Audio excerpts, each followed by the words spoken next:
we visited Poisson. Maybe we should head over and have a look around.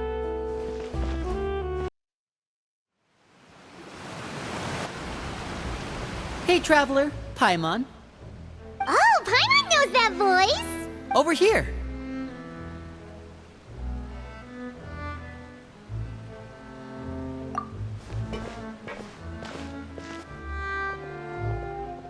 To borrow one of the more popular turns of phrase at the moment, this appears to be quite the fated reunion. Running into you two out of the blue like this has really made my day. You can say that again. What brings you to Poisson? Wait, Paimon's got it! You must be here for one of your magic shows, right? Actually, we've run into a bit of trouble on the home front, so Father arranged for us to stay in Poisson for the time being. Oh, are Lynette and Fremine here too? Yep, along with most of the other members of the House of the Hearth. You may have noticed Poisson seems a bit more crowded than usual. So you're saying nearly the entire organization has moved to Poisson? Sounds like you've run into way more than just a bit of trouble. What's really going on? Well... Since the two of you are so curious, perhaps I can fill in the gaps. You scared Paimon half to death! Father, you're here. You know... on second thought, maybe we don't need to know? It's all probably super confidential House of the Hearth stuff, right? We totally weren't trying to pry or anything. No need to be nervous. I could sense your genuine concern from your conversation just now. Of course, I can also understand your confusion. Sending so many Fatui here to Poisson, it's only natural that some might suspect an ulterior motive to be involved. I understand. I'm well aware you've had your fair share of confrontations with the Fatui in the past, and I can't exactly guarantee that we'll remain on good terms in the future. As for right now, however, I would say we have little reason to be at odds, wouldn't you agree? The House of the Hearth could stand to be more open with those who have worked so closely with us in the past. As for the issue at hand, well, it hardly relates to any ulterior motive. To be frank, it all stems from a certain rumor circulating around the House of the Hearth. It's an internal matter.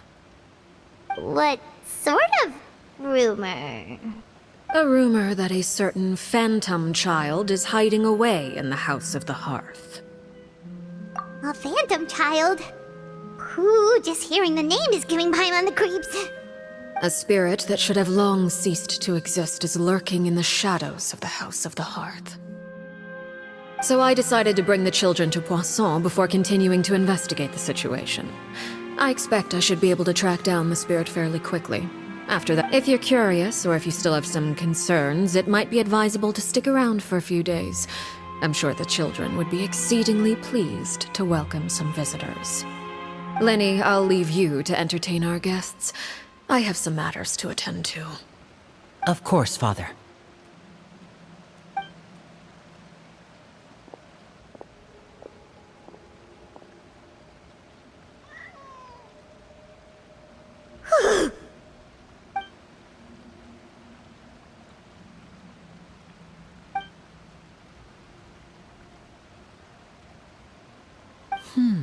It has long been a dream of mine to invite you to our home and introduce you to my other siblings. You're quite well known in the organization already. A lot of people have been talking about you, especially after everything with the prophecy. If you're willing, why don't you stay a while and have a little chat with us? Alright. We don't have anything else to do right now anyway. But let's be clear, we're just gonna be there as guests, okay? Don't get any funny... Oh, wait a second. For your guests, that probably means we'll be treated to lots of yummy food, right? Of course. During our stay in Poisson, we've been helping out the locals with some fishing. We bring in quite the bounty every day. In fact, today's the perfect chance for me to show you what I can do in the kitchen. Let's go. I'll take you to where we're staying.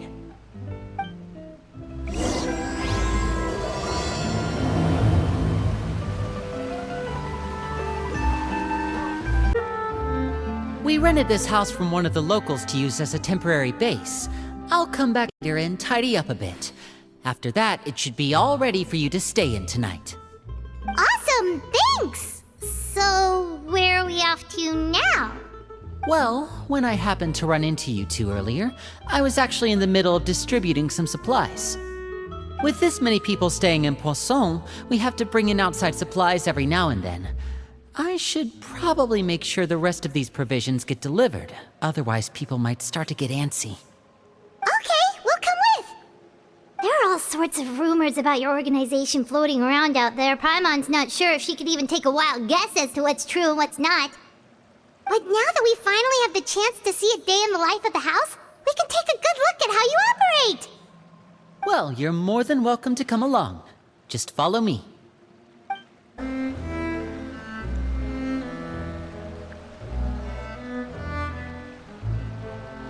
Linny! We're finally here! The supplies. I'm assuming you've... Brought them with me? Yep, here you go. Hello? Something caught your eye? It's the Traveler in Paimon! No way! Come here, everyone! Hurry! The Traveler and Paimon are here! One at a time, please. Don't crowd around them all at once. We don't want to scare off our guests now, do we? Oh, it's all right! Gotta say, Paimon didn't realize we were this famous.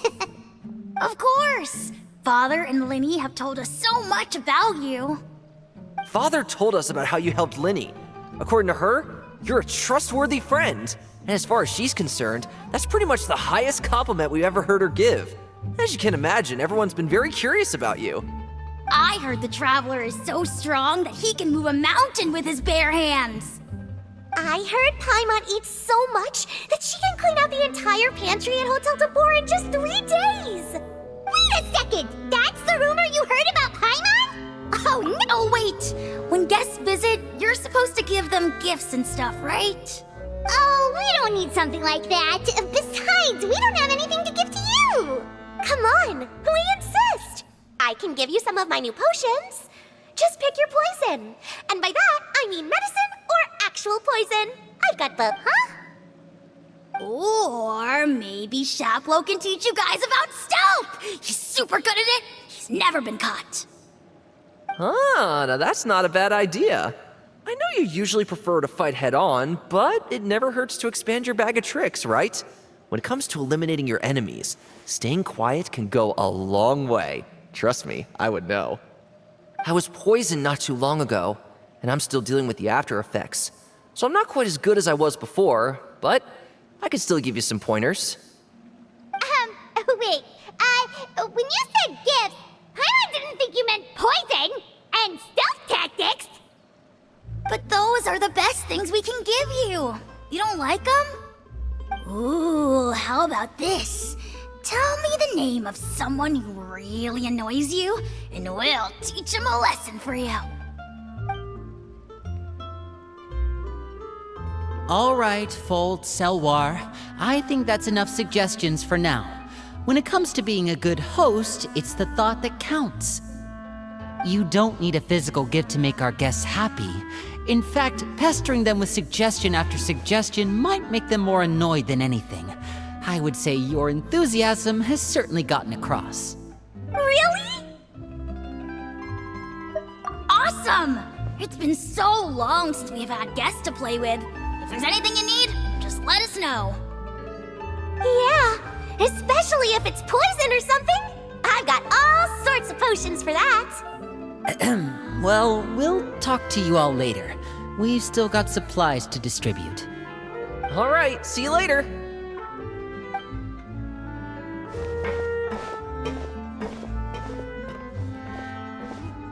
Bye!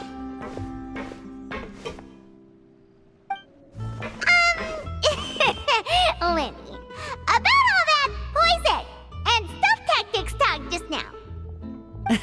Scared you, did it? That kind of talk comes with being part of the House of the Hearth. When Foltz was really young, he strangled all of his family pets, just out of curiosity. He was labeled a dangerous problem child and was abandoned by his family. Elwar has an unnatural obsession with potions. Father has forbidden her from trying all the different concoctions she comes up with, but she still tries to test them in secret.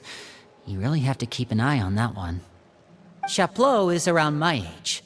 While I'm mainly responsible for collecting intelligence, he handles surveillance. He's very passionate about his work and has no reservations about taking on some very difficult missions. I know you two probably aren't used to that kind of talk, but I can promise you they only had the best of intentions. Things like stealth tactics and developing different poisons, they really mean a lot to them. They were just trying to share the best of what they could offer, that's all. Filio, supplies are here. Thanks. And who are these two? Outsiders? Allow me to introduce you. This is the Traveler and Paimon. Oh, you're the famous duo I've been hearing so much about. It's nice to meet you. I heard you've traveled to all sorts of places. Is that true? Of course! We're making our way all across to that! Oh, good for you. You must be pretty familiar with Fontaine by now, then. Have you seen the new opera that started running recently? I think it's called... The 4,000 Thieves? Oh, this is the first we've heard of it. It seems like it's going to be fantastic. From what I've been able to tell from the posters, anyway. You should definitely check it out if you have the time. Oh, and there's The Blind Maiden, too. That one is supposed to have audience interaction. Seems pretty interesting. After this mission is over, I think I'll go get a manicure. Oh, maybe I should dye my hair. Wonder how much it'll cost. Is it just Paimon, or do these two seem much easier to get along with than the others? Looks like the House of the Hearth has some normal members after all. I heard that. Oh! Oops. I'm guessing you're referring to Foltz and the others? Yeah, we're definitely not all like them.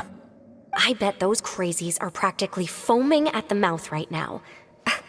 I'm sure they just can't wait to get back to Snezhnaya to carry out the plan. That's enough, Filio. Don't talk about family members behind their back, right? Whatever. Let's go. Guess this is goodbye then. If you ever have some time, we should go see the opera together.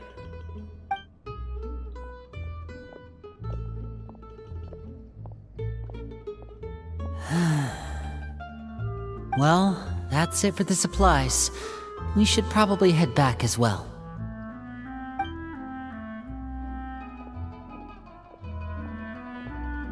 Well, they didn't seem too happy with each other. Seems like there could be something more going on here. You're right. We're only here as guests after all. Oh, Linny's getting super far ahead. Come on, let's catch up. So, what do you think of the members you've met so far? Well, Father is always encouraging us to be strong-willed and independent. So if there's one thing we've got, it's people who aren't afraid to speak their mind. Well, I should probably get cooking. Wanna join? Of course! Then let's head out and... Fremine? What are you doing here? Well, Fremine! Nice to see you again! you too. I heard you're here as guests of House of the Hearth. Welcome. We were just going to make some food. Why don't you come along? I could use some help in the kitchen, and I seem to remember you mentioning you wanted to make seafood soup for the Traveler and Paimon. Seafood soup? Oh, Paimon's drooling already. Were you looking for something just now, Fremine? Maybe I can help. It's nothing. I just wanted to see if there were any extra supplies. Yeah, we've got some left over. What do you need? Some food and water. And some clean cloth, if... No problem. Give me a second here. Food, water... Wait a minute. What do you need all of those for? You're not on any missions as far as I'm aware, and you were just going to come eat with us. So... I thought I'd grab an extra portion because I get hungry at night. Could be because I'm growing, you know, and... Fremine, you remember what I told you? You're not like me. Your lying skills still need some work. Tell me what's going on. Is it really bad enough that you have to keep it from your own brother? Maybe it'll be better if we gave them some space.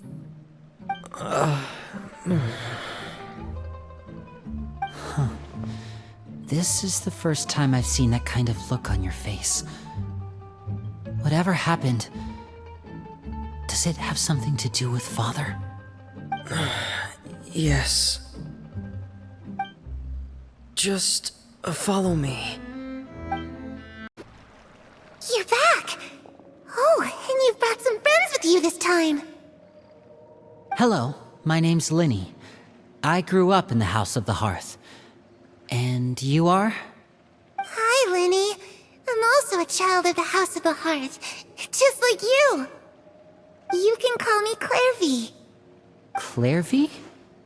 It's nice to meet you. Does that name ring any bells, Linny? No, not at all. That's not a name we have on our roster, I'm sure of it. What I'm not sure of, though, is how she managed to sneak in. She must be the phantom child Father's been searching for. From the looks of it, I'm guessing you were the one that found her, Fremine. You, haven't told Father, have you? No, I haven't told anyone. I've just been keeping her hidden. For how long? About half a month now. So ever since we got to Poisson, then, do you have any idea what you're doing? I know what I'm doing. Really? 'Cause from where I'm standing, it looks like you're hiding the very person Father has been trying to find. If Father finds out about this, everyone involved is going to be punished. You know the rules of the house, Fremine. I know you do. Father doesn't tolerate any form of betrayal. So why are you doing this? I've thought it through. And I just can't hand her over like that. Linny, don't you remember last year? Sheplo nearly died after getting poisoned during that one mission. He wasn't able to get back before the poison started taking effect, and not a single person was there to help him. That night, while I was sleeping, I heard a voice telling me to go save him. I opened my eyes, but I couldn't find the source of the voice. I thought maybe I was just hearing things, but I went to look for him anyway. Luckily, I got there with enough time to save his life. That feeling of being haunted, of hearing voices, it's happened many times in the House of the Hearth. I'm sure you've noticed. So what you're saying is, that was her? She was the one who spoke to you that night? Unless there are other spirits roaming around the House of the Hearth, I don't think there's any other possibility. If Clairvy were our enemy, it wouldn't matter whether she was a spirit or an actual child. I would have acted without a second thought, because that's what Father ordered us to do. But she's been living with us, helping us from the shadows all this time. I think that makes her family. I couldn't just hand her over to be dealt with. Not when there's so much we still don't know. So what's your plan then? You can't keep her here forever. Someone is bound to find out eventually. I haven't thought that far yet. I don't want to disobey an order from Father, but I also don't want to put Clairvy in danger. Come with me. There are a couple things I'd like to say to you in private.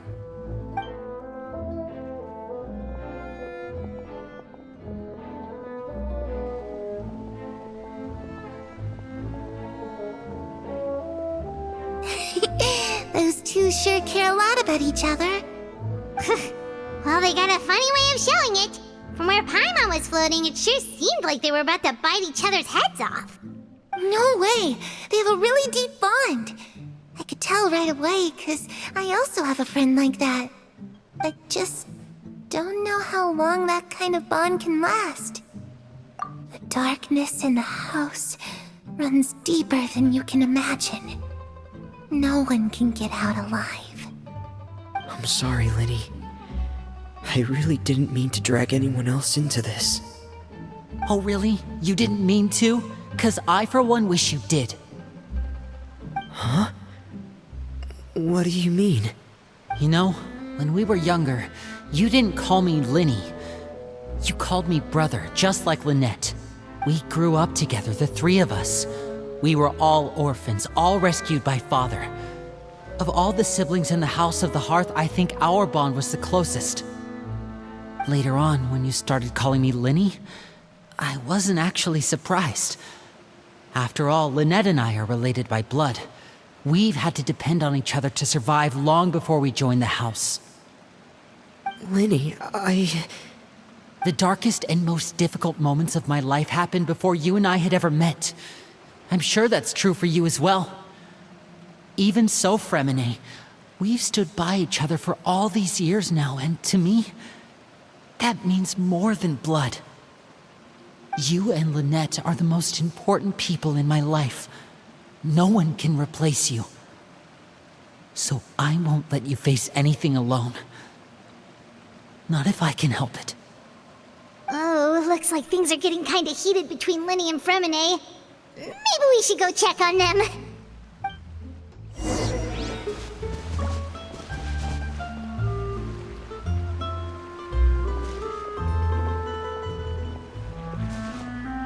Perry?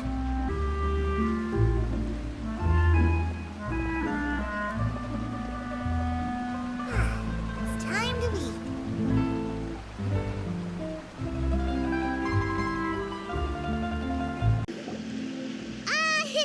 Hey, you two! Hope we aren't interrupting anything. Like a fight, or... Oh, wait a minute, Fremine. You're not crying, are you? Is everything alright? everything's fine. Thanks for asking. Well, we're all friends here, right? We've been through so much together, so if there's anything we can do to help, just say the word. It's just a small family dispute. It's not something our guests should trouble themselves with. In fact, it might be better if your stay ended here. What are you getting at, Traveler? When guests are around, families are often on their best behavior. And any disputes are less likely to escalate. That's what you're trying to say, isn't it? I just... Thank you. I was really hoping to keep you out of it. But even if I could think of some other reason to turn you away, I'm not sure I could convince you. I know things could turn dangerous, so I promise you this. From now on, I'll protect you like my life depends on it. Me too. Well, back to the matter at hand then. If we don't plan on handing Clairvy over to Father, then our only other option is to solve the mystery of her identity before Father is able to track her down. That means finding out where she came from and what she's doing here. Then we can send her on her merry way and pretend like none of this ever happened. I've tried that already. And?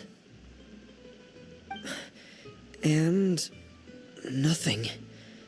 I tried taking her somewhere really far away, but... after some time, she just reappeared. She even came with us all the way to Poisson. It seems like wherever the house is, she follows. I don't know much about spirits. Do you two have any ideas? Let's see here. Paimon remembers hearing something like, if you fulfill a spirit's last wish before they died, they'll let go of whatever's keeping them here and return to the ley lines. Oh, it's just that Paimon doesn't really remember where she heard that, so it's not guaranteed to work or anything. Well, sounds like it's worth a shot. Guess that means we should go ask her about her wish. But first, Fremine, I need you to promise me something. What is it? I need you to promise me that this will stay between the two of us. We're the masterminds behind this whole thing. No one else gets involved. Can you do that for me? Of course. I promise. All right. Then let's seal the promise just like when we were kids. Fist bump on 3. Ready? 1, 2, 3. I swear.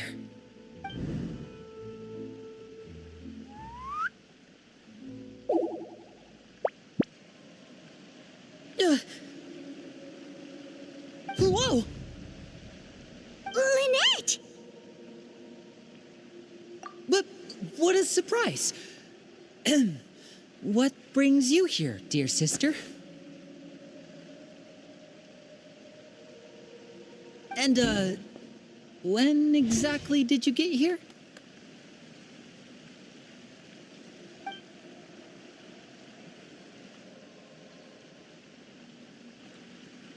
You're an idiot, brother. And you too, Fremine.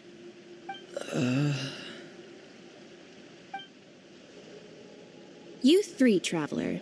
And you 4, Paimon. Wait, what did we do? I've seen Clairvy around the House of the Hearth before. I hadn't seen her in Poisson, so I figured she must not have come with us.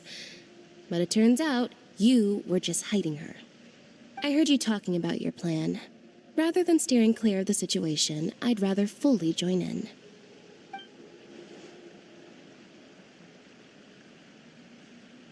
If you don't agree, I'll have no choice but to report everything back to Father. Simple as that. You're not giving us much wiggle room here, Lynette. Well, I guess we're all in this together then. After we talk to Clairvy, we'll figure out our next move. There's no time to lose. Let's go.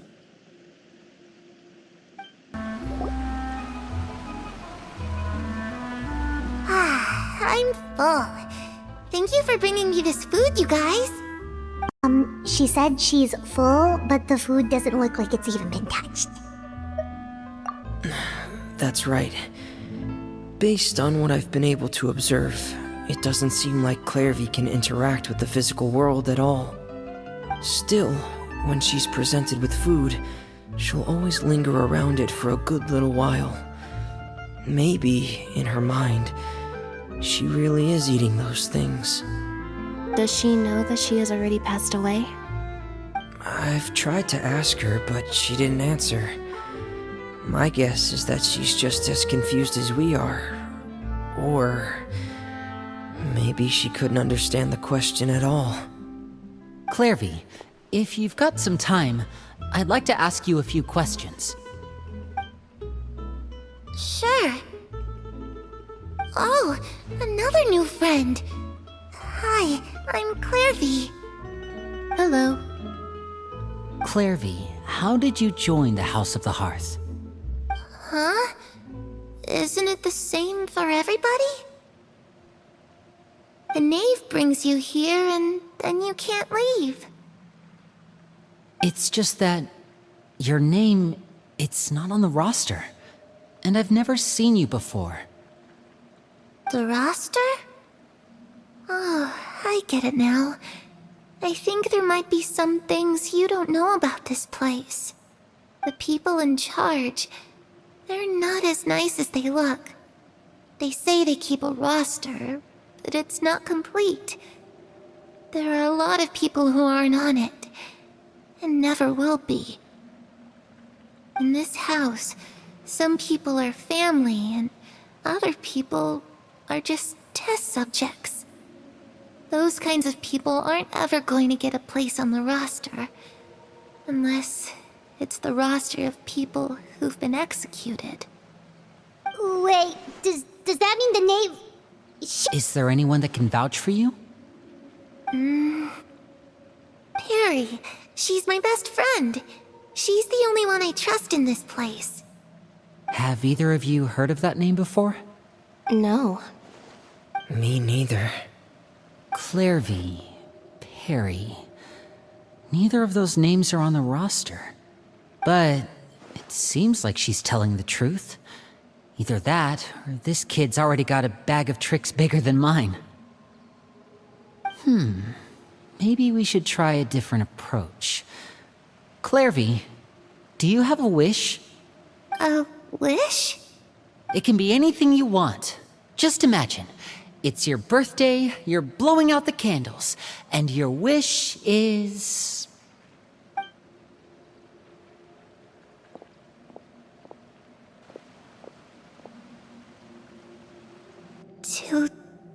To go outside.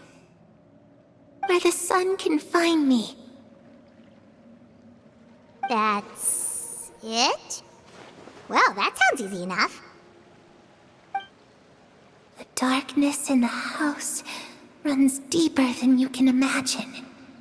No one can get out alive.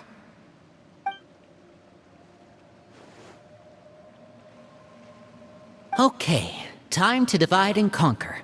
Listen up, I've got a plan. I'll try and find a way to use basic illusory magic to take Clairvy outside and bring her somewhere with sunlight. Lynette, try and find the list of executions that Clairvy was talking about, and see if her name is on it. Fremine, you stay in Poisson. We can't be the only ones who've had run-ins with Clairvy. I need you to collect intel on everything she's said and done. Understood. I'll try my best. What about us? What should we do? I really appreciate your willingness to help, but this is a family matter. I don't want to drag you in too deep. It's too risky. Let me think. Since Father considers you to be guests, maybe you could stick by her side for a little while. You don't need to do anything except keep up some nice, casual conversation. Ah, Paimon gets it. You want us to distract her. I'll give you a magic bird. If Father suspects something, all you need to do is release it when she's not looking, and it'll alert me that something's wrong. Of course, that's only as a last resort. If Father doesn't seem to notice us, there's no need to make contact. We'll reconvene here tonight after all's said and done. If the worst-case scenario happens and we're discovered, just tell Father everything. We're not going to let our guests get punished for our own actions. That's where we draw the line. You too. Okay, this is where we part. Father should be at the beach nearby.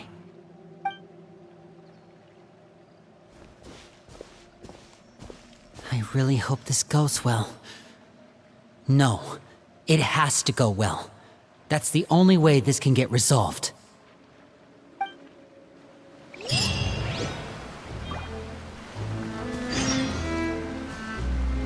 Clairvy, I'd like to take you somewhere. Is that okay with you? Sure. Where are we going?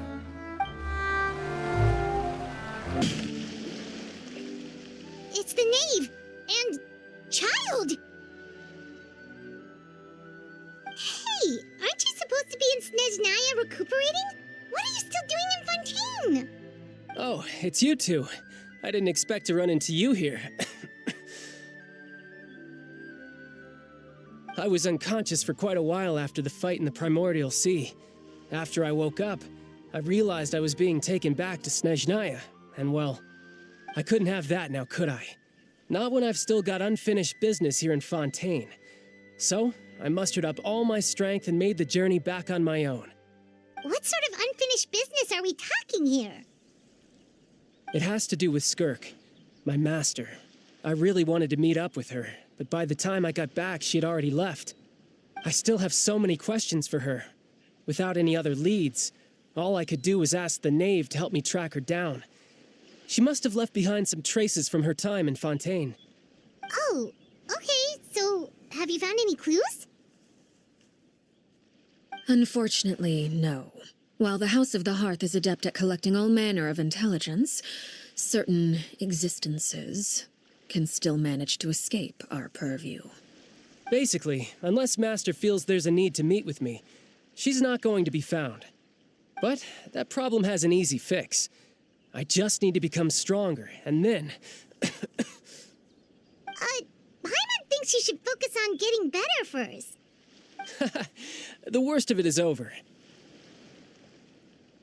It's all thanks to that one kid from the House of the Hearth. Elwar, I think her name was. She gave me a bunch of random potions to drink. They didn't go down easy, let me tell you. Pain and chills all over. But they really did help speed up my recovery. And that's good, because it looks like I really do have to head back this time. The old man's been putting the pressure on me. He sent someone to tell me I'm needed for some sort of project. Project Stuja?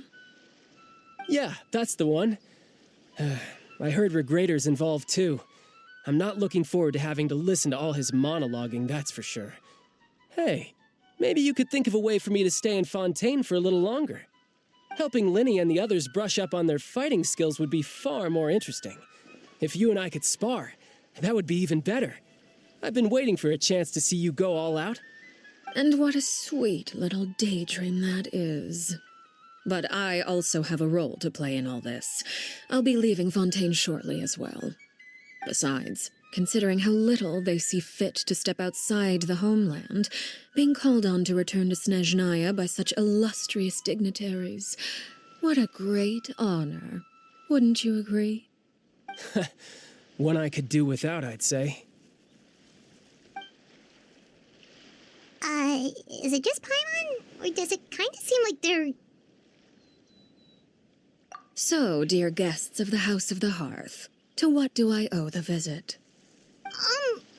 We just... Right! We're super close to Linny and the others, but we still don't know much about you!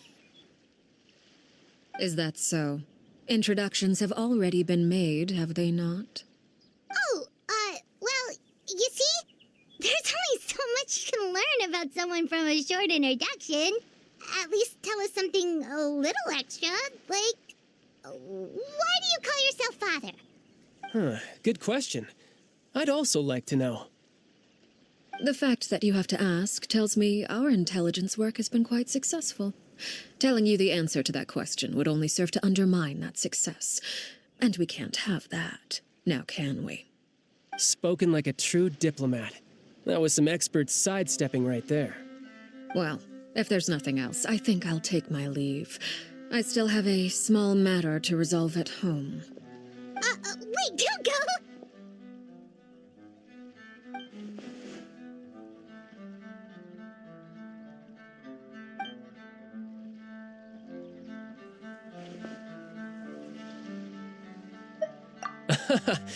I'd also like to hear the answer to this. I've met some of the members of your organization, and they all seemed like really good kids. They actually reminded me of Tonya and Tusser. Which, by the way, if you ever betray them, I'm just letting you know, I won't let you off easy. And why would I betray them? Well, you've already betrayed the House of the Hearth once, haven't you? At least, that's what I heard.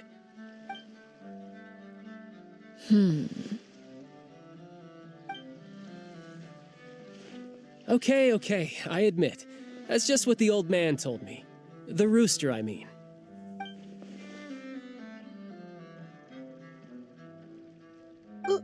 Wait, did you really do something bad to those kids?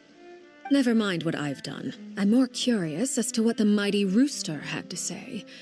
Care to enlighten me? Well, nothing much. Just some stuff about you taking out many other members of the House of the Hearth, and even going so far to attack your own family. I see. Based on your reaction, I'm guessing it's all a bunch of lies. Hardly. I don't appreciate his particular turns of phrase, but I suppose he didn't say anything untrue. Although it would be more accurate to say that there is a certain level of prejudice involved, but I don't intend to clear that up just yet. Prejudice has a funny way of concealing the real truth behind certain things, an attribute that I find to be quite advantageous. Call yourself a Fontainian, for example, and people will assume all sorts of things. when the real truth is that this is simply the land where I was raised. Huh? You're not actually from Fontaine? But then why did you try to help out with the prophecy and everything? I was trying to protect the children born in Fontaine. Claiming that I myself was a Fontainian simply made it easier to operate. People would hardly suspect a fellow Fontainian of having any ulterior motives. Who wouldn't want to save their homeland after all? The primordial sea wouldn't have any effect on me, but it would have caused great harm to the House of the Hearth. Well, you wanted extra information, didn't you? There you go. I hope that satisfied your curiosity.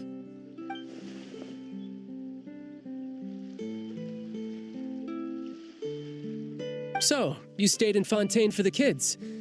I guess I was wrong to believe you'd betray them. Apologies. Looks like I was holding on to some prejudices myself. Good. Like I said, I like it when others have misconceptions of me. Actually, while I was recuperating at the House of the Hearth, there was something else that really caught my attention. I heard that members always resolve disputes and arguments with a friendly spar, and the loser has to back down. Seems pretty cool if you ask me. Would also give them plenty of opportunities to hone their skills. Well, that's only a recent development. In the past, such spars weren't nearly so friendly. The losing party would lose everything, including their life. They were that high stakes? Whew, at least that's not a thing anymore. Well, the current atmosphere's not half bad. I'm a bit jealous, actually. You've got so many family members around you, and you even get to live with them. Having a lot of family around means dealing with a considerable amount of bickering and scheming. Once Tonya and Tusser enter their rebellious phase, I'm sure you'll understand. Just imagine. Tusser becomes obsessed with plucking out strands from the rooster's mustache, or Tonya decides to dye her hair 42 different colors. Okay. I get the picture.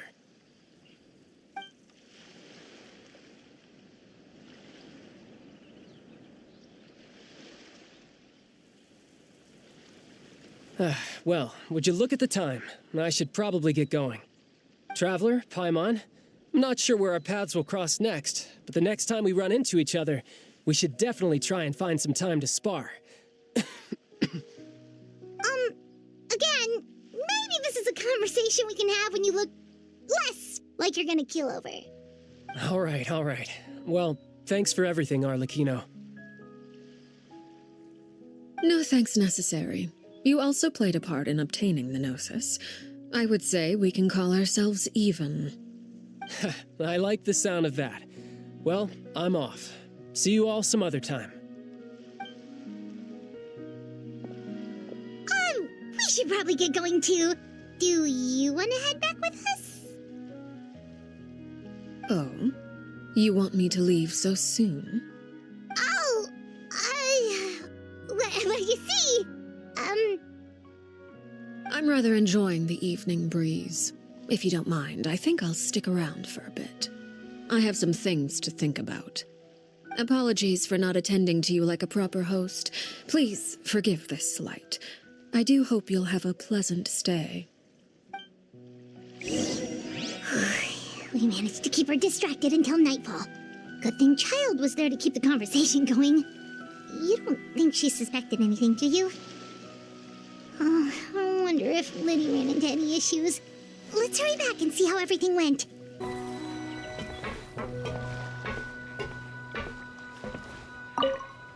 Oh?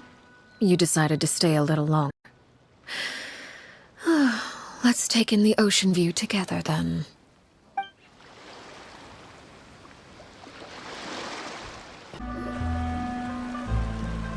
Lenny, how did everything go?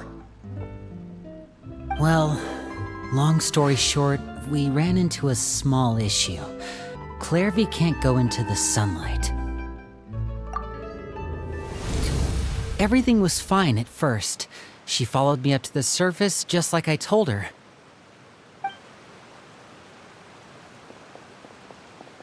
But as I led her out of the shadows and into the sunlight, she vanished. I turned around and there she was, standing at the edge of the shadows, silently watching me. Huh. Maybe she's afraid of sunlight, or... No, it wouldn't be her wish if that were the case. Well, we could always try pushing her into it. Oh, true. I've pretty much tried it all already. Nothing worked. Eventually, the sun went down, so all I could do was bring her back here. How did it go with you, Lynette? Good. I've got the list. It's right here. Really? Well, what are we waiting for? Let's take a look!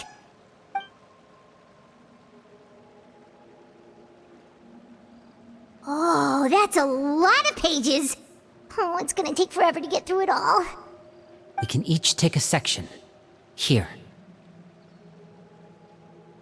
La Pouillade, l'endroit, Chambel, horaire.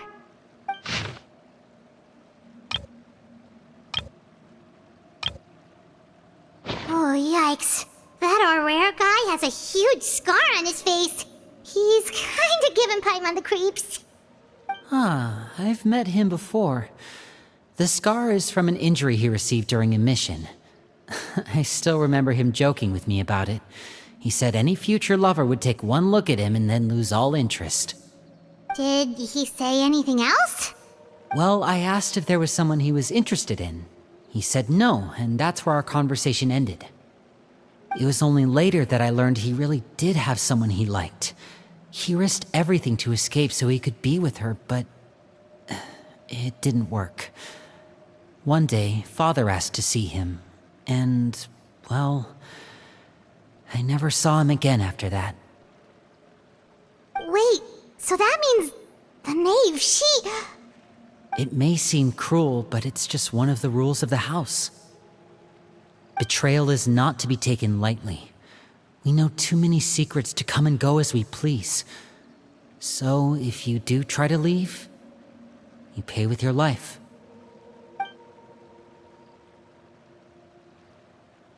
Her name's not here, huh? Well, that's not too surprising. It doesn't seem like this list is complete. It only contains records dating back around 5 years. Let's shift our attention then. Fremine, were you able to find anything out? Fremine. Sorry. I was thinking about something. I managed to talk to quite a few people, but I couldn't help but notice that the atmosphere in the house was a little... strange. Strange. Yeah, I mean, I know there have been arguments in the past, times when people haven't gotten along.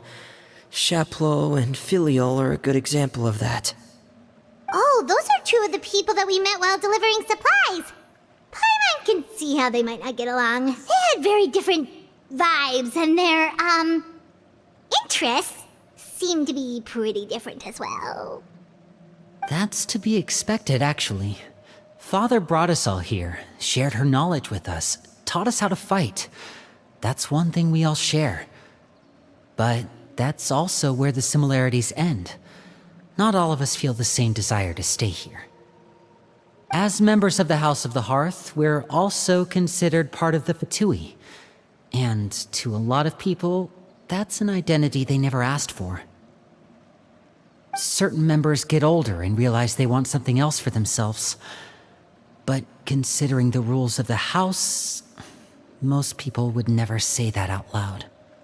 People like Chaplot and Foltz are loyal to Father and her vision. They're proud to be part of the Fatui. Filial and Nantoy, on the other hand, well, they aren't quite as enthusiastic. These kinds of conflicts have always been there. It's not like Father is in the dark about any of this. Well, that's true. But it just feels like things have gotten worse lately. Filial and the others, it seemed like they were meeting in secret to talk about something. I can't say for sure, but I think they've met Clairvy. You think she's been inciting them to act out? No, not exactly. But I wouldn't be surprised if she said something to them about the darkness in the house and how deep it runs. She's told me about it before. Experiments being run on children. People being used as pawns on the battlefield without so much as the strength to survive. And they just believed all that? Without any evidence? Clairvy's words probably gave them the excuse they were looking for. Whether they actually believe them to be true is secondary. This is all because of Project Stuja, isn't it? Whoa. Hold on a second. What's this Project Stuja all about, huh? This is the second time it's come up now. Sorry, but I'm not sure of the details either. I only know what Father has told us, which is that it's something the Rooster and Regrader have been working on together. Apparently, it has to do with the Fatui's strategic plan for the future. Because the House of the Hearth was so successful in obtaining the Gnosis, we now have the honor of playing a key role in Project Stuja. Wait, but isn't that a good thing? Key role is just another way of saying dangerous role. To us, the whole thing is an inconvenience. Father thinks so too, but she's in no position to refuse. Their plan isn't exactly unreasonable, and they've been funneling the house a lot of funding. It's just that we'll lose a lot of members in the process. Participating in the plan, it's an honor in name only. What they're really trying to do is subdue us. The existence of an intelligence organization outside their control makes them feel uneasy.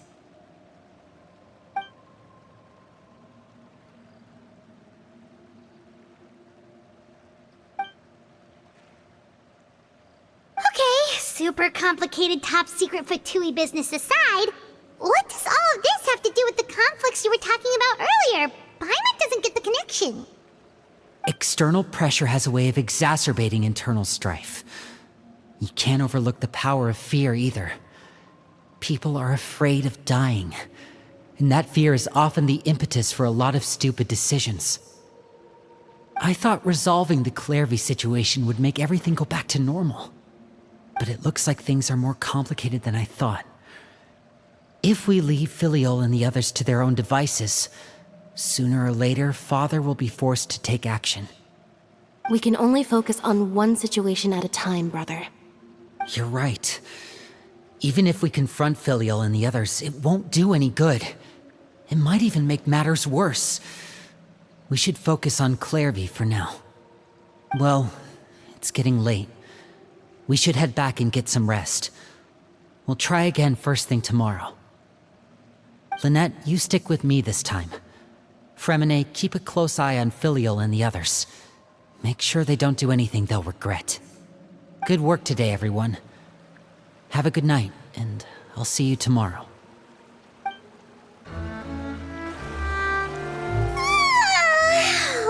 I'm always looking forward to an early night, but she can't sleep at all. Hey, you don't think the knave will be too angry with Linny and everyone if she finds out about all this, do you? She's even scary when she smiles. If she were to actually get angry... Ooh, you have to protect Paimon if that happens, okay, Traveler? Trust is effort, Traveler. Look! Look over there! Quick! Let's catch up with her before anyone sees! Over there!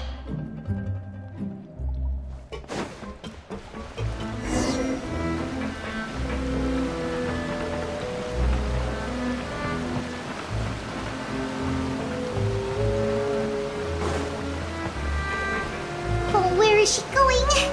Oh, if someone sees her, we're toast!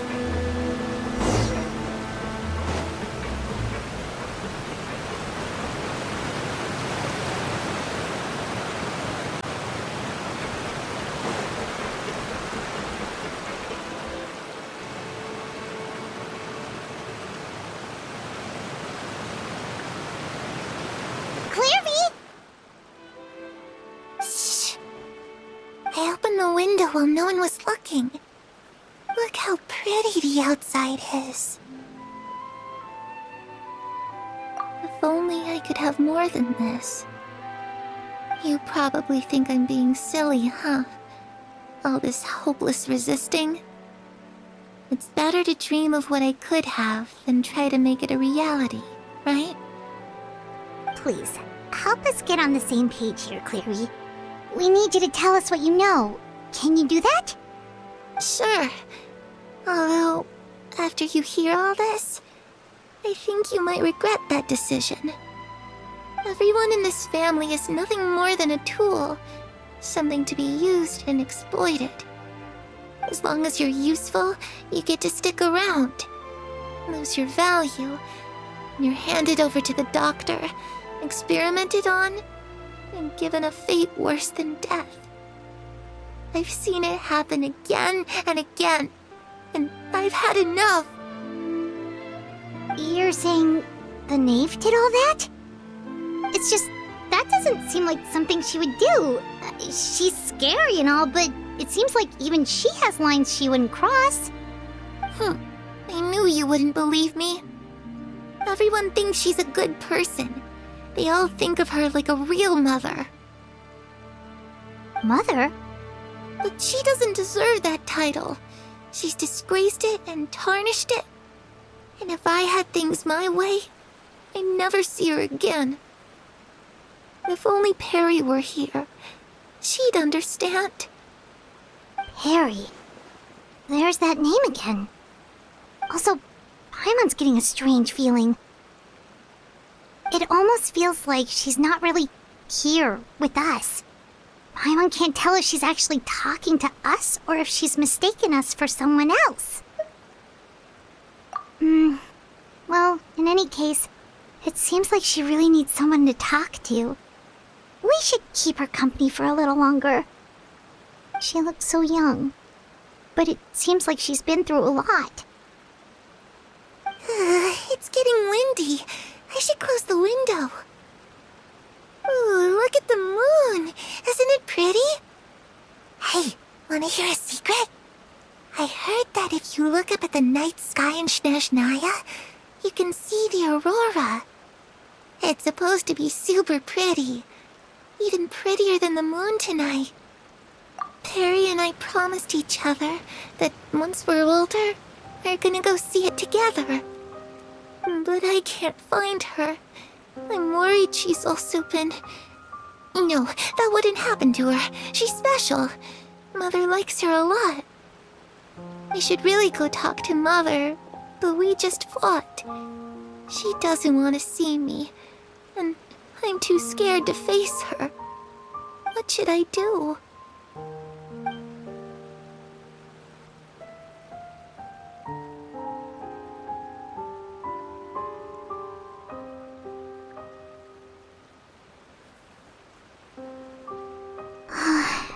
Paimon really doesn't understand what's going on with her.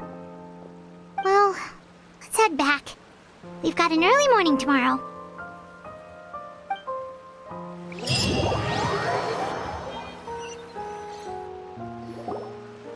All right, looks like we're all here. Let's go ahead with the plan. Oh? What is it? What makes you ask that? Well, we kinda ran into Clairview last night, and that's what she told us. We met the doctor back in Sumeru. He's super dangerous, and he's done all sorts of bad things. It's possible that Father and the Doctor have had certain dealings, but I don't think Father would work with him. We're not really on the same side, so there's not a lot of trust between them. That doesn't exactly set the stage for a successful partnership. I did hear, though, that when Father first became a Harbinger, the Doctor offered to work with the House of the Hearth. Father rejected most of his proposals, except for one. It had to do with some sort of secret experiment. Secret experiment? Could that be what Clairview was talking about? I don't think so. I don't know any details about the experiment itself, but I do know it's an entirely independent operation. The doctor only proposed a direction for the research. That was the extent of his involvement. I still don't think that counts as working together. The details of the experiment are confidential, but complete records are kept on all participants. That doesn't seem to be the case with the situation Clairvy referred to. I know you don't agree with some of the Fatui's methods, and I'm not asking you to. But I am asking you to trust us on this. The House of the Hearth has its own principles. There are certain lines we're not willing to cross. Alright, that's good to hear at least. Clairvy seems to think the knave and the doctor worked together to do something horrible. If that turned out to be true, Paimon doesn't know how he would even face you guys. It's just that it doesn't seem like Clairvy is lying either. The easiest thing to do would be just ask the knave directly, but Paimon doesn't think she'd tell us. Father didn't come back last night. She's probably still near the shore. We'll be counting on you to distract her. Lynette, you're with me. Fremine, you know what to do. Be on your guard, everyone. All right, let's get to it.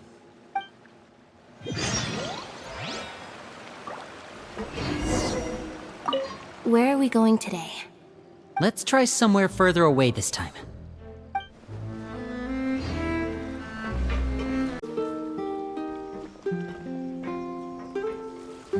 Ah, it's you two again. I must say, you look a bit pale. Did you have trouble sleeping last night? A little. Perhaps if you had less on your mind, you'd be able to absolve yourself of such troubles. So what are you planning to do now? Catch up on some sleep? Or should I give you some time to rack your brain for a topic to discuss before I ask any questions? Although I must profess to being curious. Without child here, how do you plan on distracting me? Us? Distract you? A good one. But no, we were just here for a chat. Looks like you could have used some extra time to think. No matter. If you don't have any other plans, why don't you accompany me somewhere? Don't worry. I'll be sure to steer clear of any scheming children. The ocean breeze is sure nice today.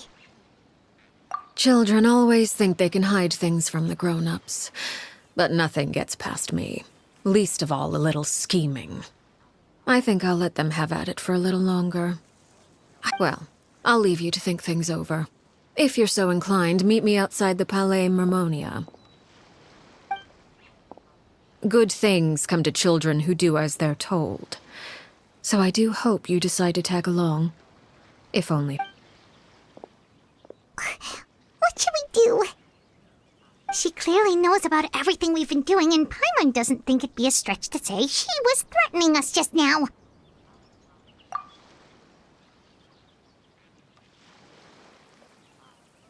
Oh, good idea. Hopefully he sees it in time. Well, we should probably head to the Palais Mermonia. Paimon doesn't want to find out what happens if we don't show up. Based on what the knave was saying just now, it sure didn't seem like it'd be anything good. Okay, then we probably shouldn't keep her waiting. It seems like Linny and the others are on thin ice, so let's do our best to not get them in any more trouble. Seeing as we still have some time before my meeting, we might as well enjoy some pleasant conversation while we wait. I'm glad to see you get along with my children. Being surrounded by good companions is necessary for a child's development. You're not planning on doing anything to them, are you? I assume you're referring to Lenny, Lynette, and Fremine. Although, there's that situation with Filial and Nentoy as well. It appears quite a few people have been acting out lately. No matter. I'm not one to discriminate. All those who betray the house meet the same fate. There are no exceptions. Does that mean you're going to kill them? Oh, are you here to beg for their lives? I'm sorry to disappoint, but the rules of the house change for no one. In my organization, everyone is responsible for their own actions. But don't you care about them at all? They really respect you. They even call you father. You must feel something for them. Any organization in which feelings come before principles is one destined for ruin. The House of the Hearth is hardly an exception. You could say our principles are more stringent than most. Perhaps I can offer you this consolation at least. As our guests, you two will not be held accountable along with them. I would imagine Linny, Lynette, and Fremine will be able to keep their lives. As for Filion and Toy and the others, I'm afraid there's little I can do. They can try to escape, but once you know our secrets, there's no getting out alive. But that's awful. Ah, you seem concerned. Out of consideration for my guests, I suppose I could turn a blind eye for a little longer. If Linny and the others manage to dispose of Clairvy in the meantime, all evidence of their wrongdoing will be lost. In that case, I could hardly punish them for something I couldn't prove. If their efforts are unsuccessful, on the other hand, all will be held accountable, and the punishment will be severe. Of course. Oh, and here, I believe this belongs to you. Do try and keep better track of it next time. It takes a considerable amount of time to train a bird like this. It would be such a pity if you were to lose it. Permanently. Wait, where did you get that? Well, I'm afraid that's all the time we have to chat. Now, for the matter at hand. I asked you to meet me here because I have business at the Palais Mermonia. It has nothing to do with you, but I think it would be prudent for you to stick by my side for the time being. There will always be time later to run off and tell Linny what you've learned. Well, time to go. Looks like we wrapped things up just in time.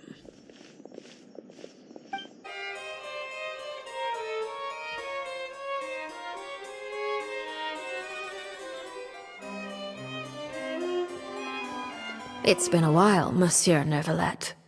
I must say, I wasn't expecting my meeting request to be approved quite so quickly. The Palais Mermonia operates with an efficiency worthy of admiration. It is only right that an esteemed diplomat such as yourself should be afforded the proper level of respect. Although, if I may speak plainly, I must confess that I did not anticipate we would have the occasion to meet again after presenting you with the Gnosis. I see you've brought the Traveler and Paimon with you as well. If I may inquire as to the purpose of your visit. I'll be departing Fontaine shortly. There is, however, an outstanding matter that I would like to see resolved before I go. It requires a rather lengthy explanation, I'm afraid. So I took the liberty of explaining everything in this proposal.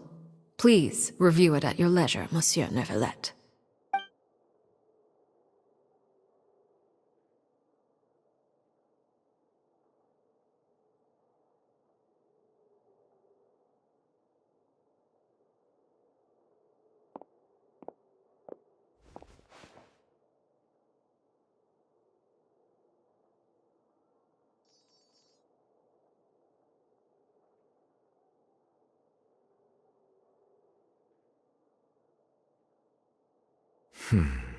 I understand your request. However, at the risk of causing offense, I must admit that I fail to see why you would wish for such a thing. I heard you have a certain fondness for water tasting, Monsieur Neuvillette, so allow me to use water as an analogy. A family is like a large body of water with countless rivers flowing in and out. As someone who watches over this system, I would hope that each river that flows from the source will eventually reach the ocean. Of course, objectively speaking, I know this is impossible. Most of the rivers will dry up along the way, disappearing into the ground and leaving nothing but a barren riverbed behind. Not all rivers are destined to reach the ocean, but I would not see their existence rendered meaningless. I believe the water that flows within them is simply meant for a different destination, like a field in need of irrigation. Or perhaps the glass of a certain water-tasting enthusiast. Did you get any of that, Traveler? Your words paint an optimistic picture indeed. Allow me to remind you, however, few among us are willing to sip from a glass filled with tainted water. It may have been tainted at one point in time, but not to worry. I'll make sure it's drained of all impurities and returned to its cleanest form. I seem to recall there being a transactional aspect to your proposal. Perhaps you could expound on that? If you accept my proposal, Monsieur Neuvillette, I will gradually withdraw my forces from Fontaine. And, unless absolutely necessary, I will no longer carry out any special missions within Fontaine. I presume I can take your words to mean that, in the future, cases similar to the Tartuffe assassination will cease to cross my desk? Tartuffe? Ah, that thief who embezzled funds from all those charities, you mean? My deepest condolences to his family, but without any evidence, I cannot imagine how the House of the Hearth might have been involved in his passing. Of course, if you accept my proposal, Monsieur Neuvillette, I'm sure certain measures could be taken to reduce the frequency of such troubles. You choose your words carefully indeed. In that case, I am inclined to accept your proposal. My thanks for your generosity, Monsieur Neuvillette. Well, with that settled, we should be going now. I took the liberty of bringing along 2 bottles of spring water from Snezhnaya for you to enjoy. I do hope I get the chance to hear your impressions. Indeed.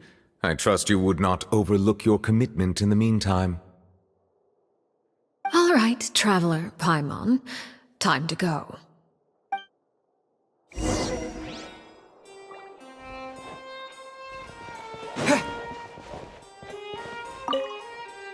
I believe I've told you before that my emotions easily resonate with those of others. Yet in the few meetings I've had with that Harbinger, I haven't been able to sense any aspect of her emotional state. Her mind is like a still body of water. Who knows what darkness lies in its depths, and the lack of ripples on the surface gives nothing away. It's unclear whether this is her natural state of being, or whether it's an incredible strength of will that gives her the ability to master her emotions. Either scenario, however, suggests she is a very dangerous individual. I do not expect an explanation as to why you two are by her side. Whatever your reasoning, I would only advise you to take caution.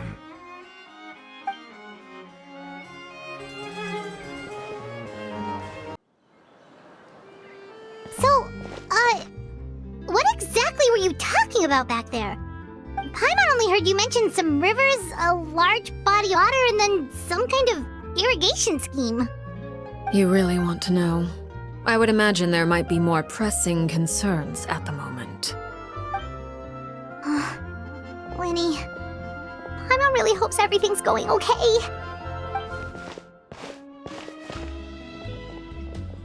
Oh, Paimon recognizes that look. You've got your ticket cap on, don't you, Traveler?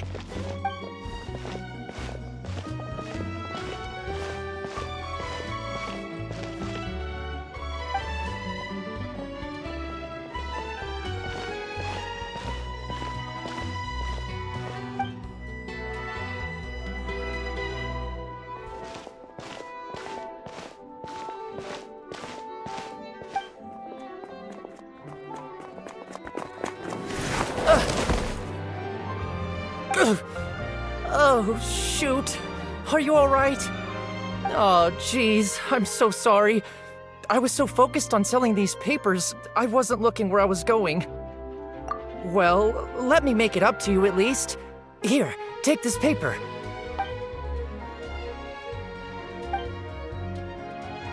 Oh, you don't have to give us anything. Please, I want to. It's not like I'm short on supply. All the extras will be useless come tomorrow anyway. It's my fault, really. I was just trying to bring home some extra mora for the family, but I bit off more than I can chew. What's going on here? Nothing much. I just ran into your friend here on accident. I should... Hold on. Of course, I'm happy to compensate you with mora, it's just... I don't have any on me at the moment. I'll take 3 papers. Here, your payment. Oh, thank you for your patronage. May the Archons bless you with good fortune. If only I had the chance to run into such generous customers every day. I should probably just take on a smaller inventory though, right?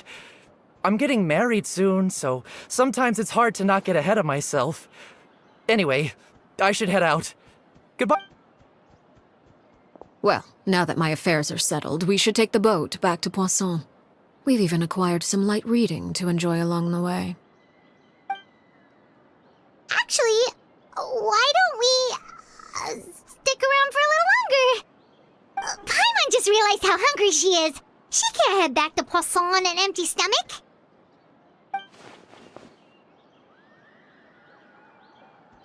It appears you two are under the impression that delaying our return will somehow alter the situation in your favor. I'm sorry to ruin your fantasy, but your efforts are meaningless.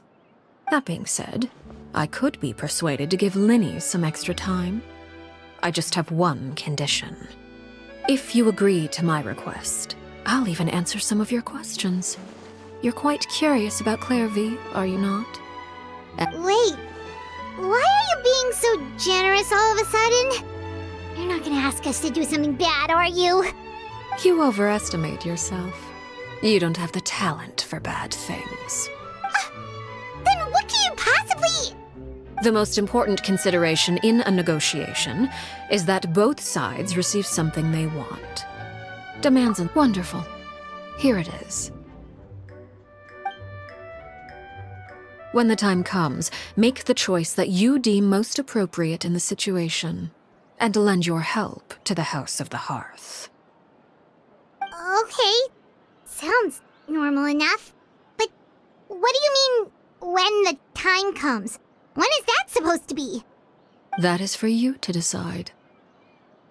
Then we have a deal. Follow me.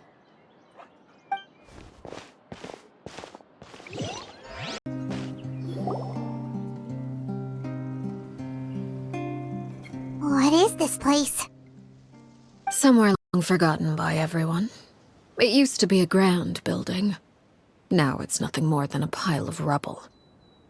No one comes here anymore, nor does anyone care about what once happened here. Although, this place does have something to do with the story I'm about to tell you. It was before I became a Harbinger, and before Linny and the others joined the House of the Hearth. Due to certain events, I first killed Clairvy and then her mother. You were the one that killed Clairvy? Patience now. Allow me to explain Clairvy's side of the story first. I'll start from the beginning. Clairvy was 6 years old when she was brought by her mother, Crucibina, to live in the House of the Hearth. From the outside, it seemed like a fairy tale. A thriving family made up of kind adults and friendly children. Crucibina was the knave at that time, and the House of the Hearth was under her control.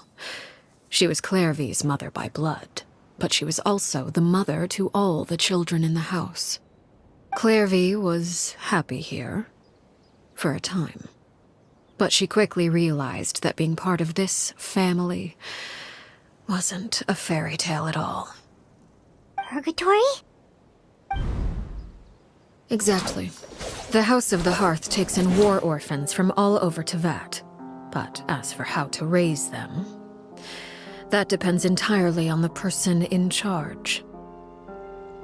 Crucibina came up with a novel idea.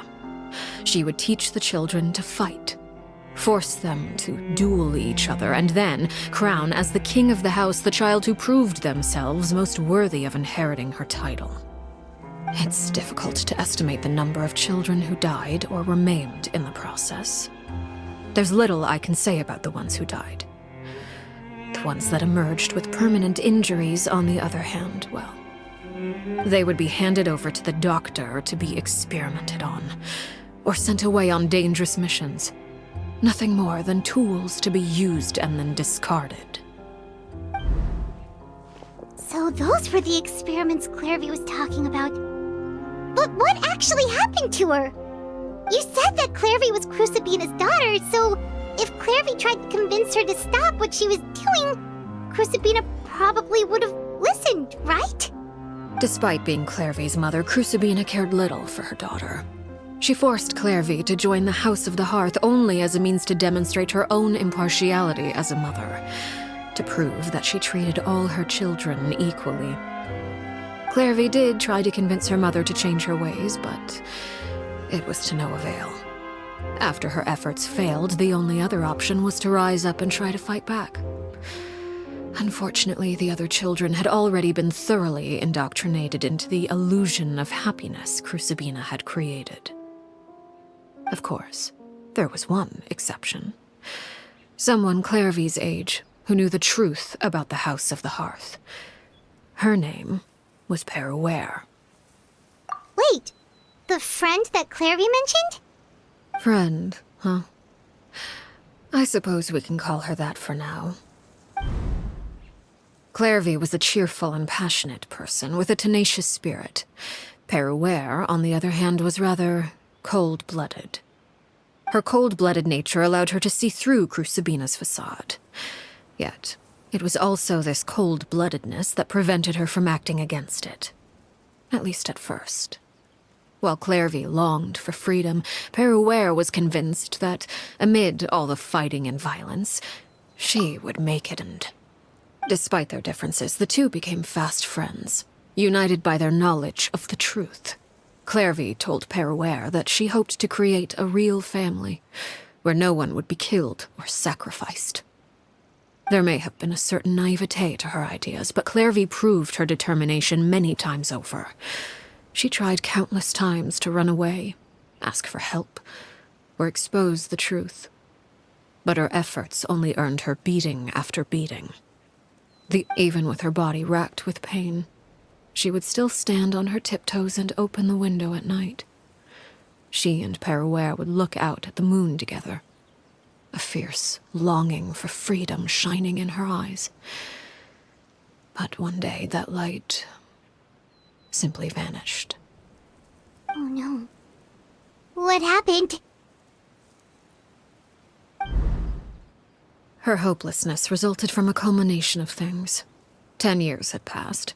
10 years worth of failure. She and Peruere weren't children anymore, but finding any chance to escape still seemed as hopeless as ever. It was during this time that Peruere suggested a new plan. If escaping was out of the question, why not take down the very person sitting on top of this throne of lies? Mother herself. Clairvy rejected that proposal. She claimed that, as a famous harbinger, Crucibina possessed an unimaginable amount of power. Trying to kill her would have an incredibly low chance of success.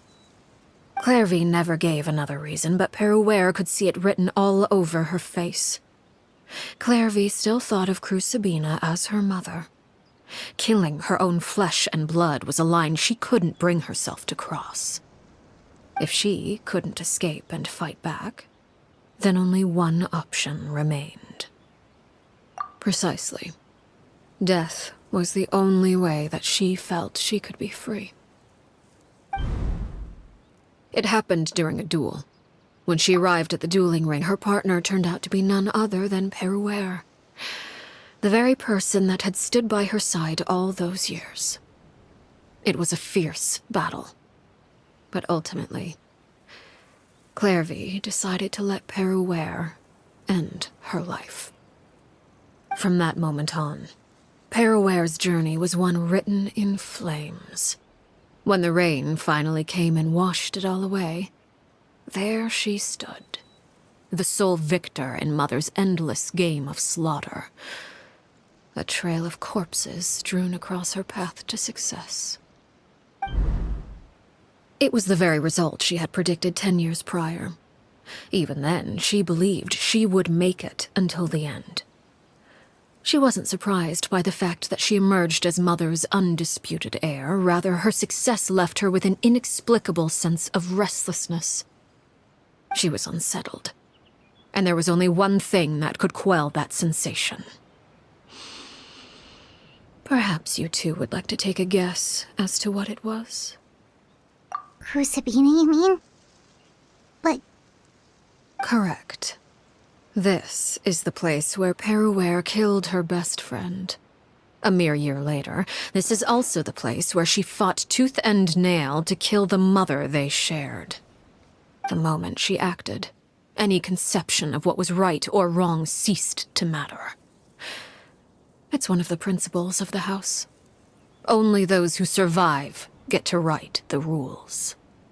Peruware won the battle, and became a harbinger herself. After which Her Majesty, the Tsaritsa, bestowed upon her a new name. Arlecchino. So the Perry Clairvy was talking about... It was you all along. You're Peruware. Arlecchino is just a name you got later.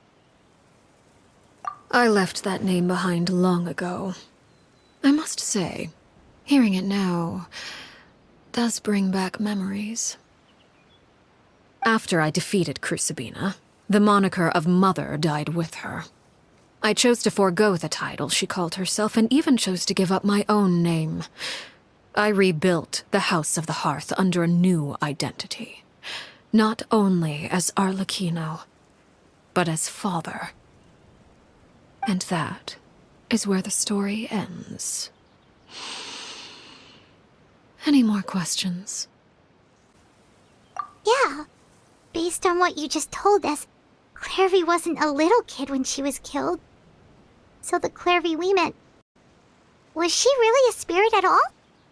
I suppose you could call her an illusion born of flame. Her existence is like ashes to a fire. Something left over in the wake of blaze and ruin.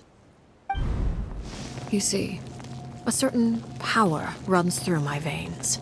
It's not unlike a curse.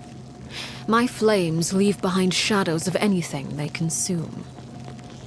Of course, the chances of those shadows morphing into a sentient entity are exceedingly slim. Clairvy is a very special case. Clairvy died when she was 16 years old, but what emerged from the flames was her 6-year-old self. Her appearance wasn't the only thing affected. Most of her memories were lost to the blaze as well. Memory is a mysterious thing indeed. Losing a portion of your memories will alter your sense of self. Lose 10 years' worth, however, and it would be like living in the past. Like... No wonder Paimon got such a weird feeling when we were talking to her. Perhaps I should put it this way. Clairvy is someone trapped in time. It may seem like she exists with us in the present, but she truly lives in the confines of her own past. So if all of that is true, then you must have known about Clairvy for a long time. Indeed. She's a rather volatile and unstable entity. Sometimes she would look after the children. She's even saved some of their lives. But other times, she would hide from me and become obsessed with revealing the truth about the house to anyone who will listen. Shadows don't have the capacity to learn or grow. Any new information they encounter is quickly forgotten over time. Your attempts to expose Clairvy to sunlight, they failed, yes? The reason is actually quite simple. In Clairvy's mind, the house is impossible to escape, and it is this very perception that traps her there. But no matter. All I have to do is kill her again, and all will be resolved. I don't anticipate so much as a single speck of ash will be left behind this time. Wait! Paimon can understand why you might want her gone, but isn't there another way? So what if she's trapped in her 6-year-old self? She's still your friend! At least talk to her first! It's too late for that. She broke the rules, and now she must be punished. That goes for Filial and Nentoy as well. She's had quite the effect on them. I hope you understand. The difference between Crucibina and myself lies in our formulation of the rules, not our policy for enforcing them. Upholding the rules without question is a trait we both share, because that is how a household should be run. Is this really what you want to do? Whatever could you mean? Don't you want to say a proper goodbye at least? Whether as a killer or as a father, there are two things that must be avoided at all costs: anger and sorrow. Anger makes you impulsive. Sorrow causes you to waver. Well, it appears it's about time to proceed. Before we arrived, I told some of my well-behaved children to bring our troublemakers here by nightfall. I do believe I've kept my end of the deal. I gave your friends quite a bit more time. As for what happens now, we'll just have to wait and see.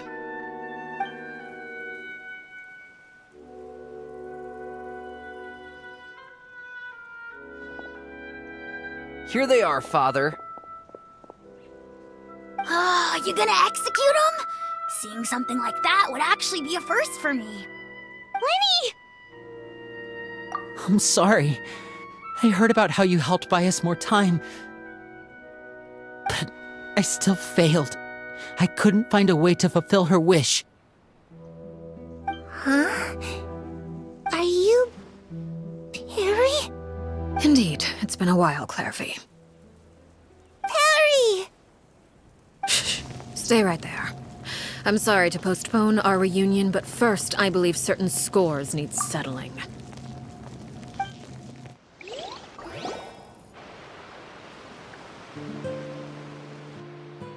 Father, let me explain. Out of my way.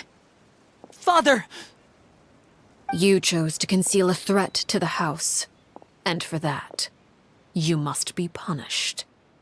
Overall, however, I suppose your wrongdoing is hardly the most egregious of the bunch, so I'll deal with your punishments later.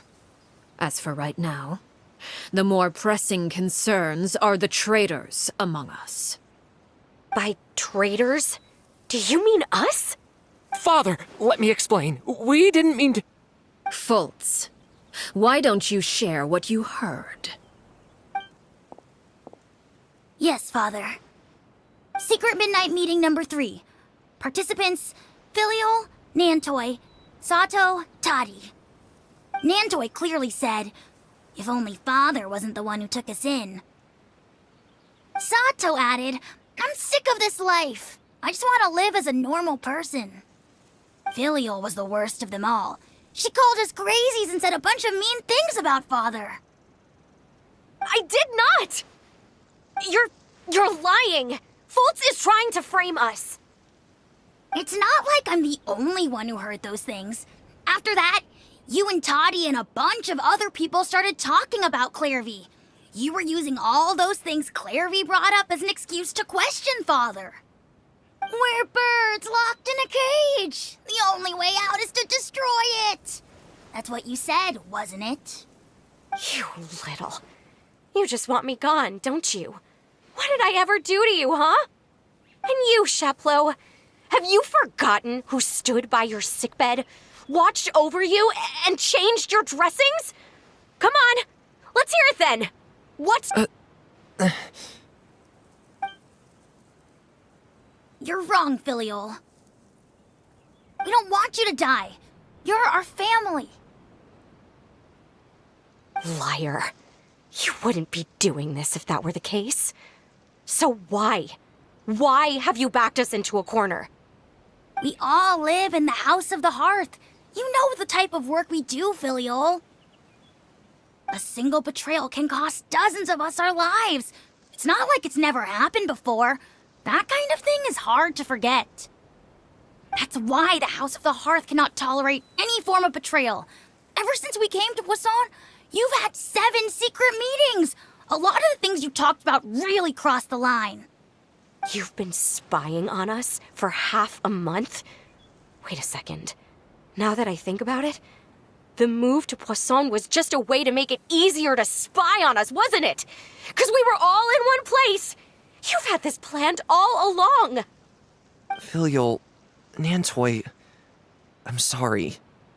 I owe you both my life. I owe Clairvy too. If it weren't for all your help after I got poisoned, I wouldn't be standing here today. If this were any other situation, I would do anything to repay that kindness, even if it cost me my life. But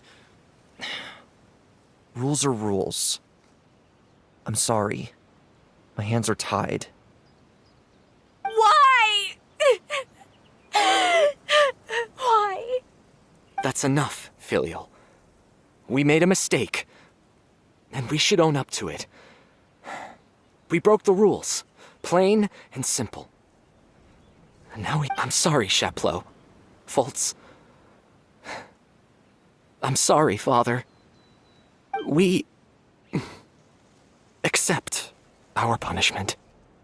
Chapleau, according to the rules of the House of the Hearth, how should these traitors be punished? All those who betray the house pay with their lives. And so it shall be.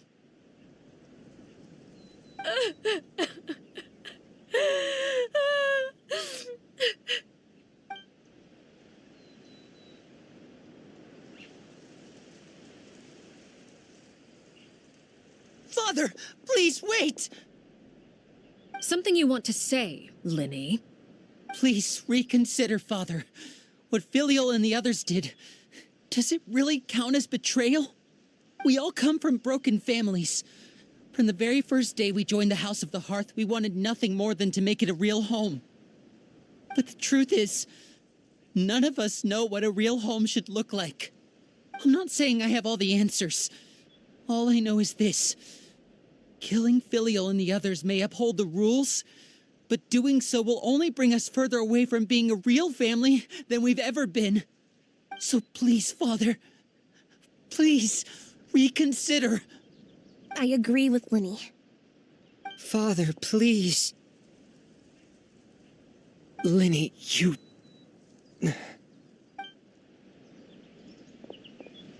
I also agree with Linny.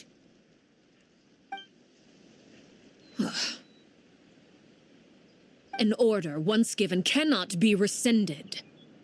However, given the extent of your determination, I suppose we shall have to go about this a different way. Draw your weapons and face me. Our weapons? Father, are you referring to a duel? Precisely. The rules of the house will not be altered. Traitors must be punished. However, resolving disputes with a duel is also one of our rules, one that also applies to me. Demonstrate a sufficient showing of strength, and I shall offer a concession.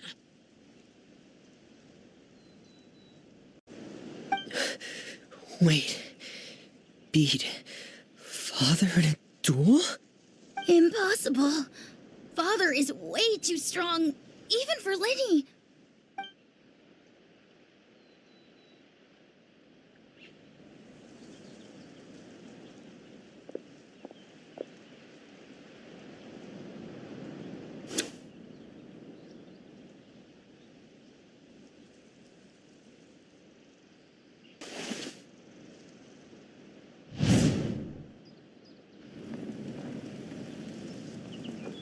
Did you hear that, Traveler?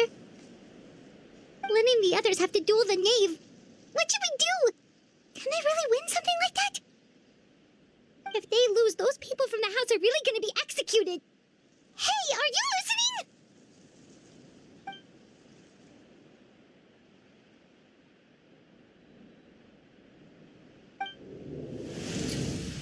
Don't you want to say a proper goodbye at least? Anger makes you impulsive. Sorrow causes you to waver.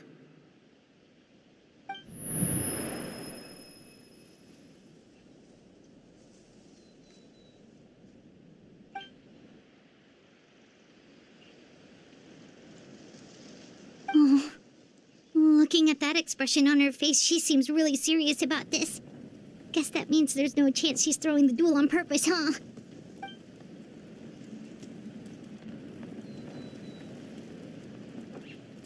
When guests are around, families are often on their best behavior.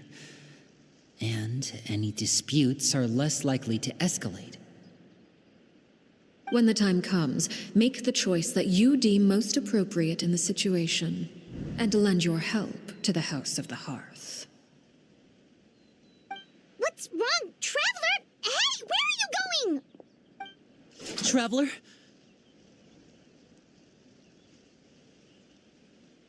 You're asking to join the duel against the knave? I'll allow it. We do have a ready-made dueling ring at our disposal, after all. All I would advise is this. Keep a firm grasp on your weapon, and give it your all. Any less, and you may just lose your life.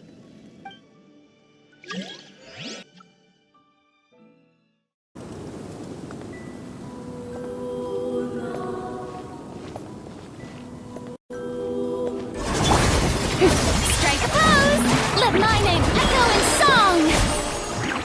Bow your earth. Closer now. The tides beckon. Now for rising flames. How amusing. Yeah! Settle down. Now that's more like it.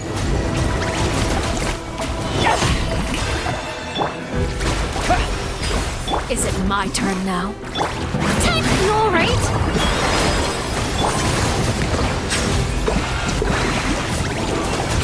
With the fall of darkness, destruction shall rise. Have a taste of purgatory.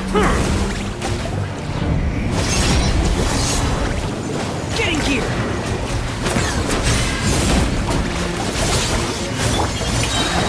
Let my name echo in song!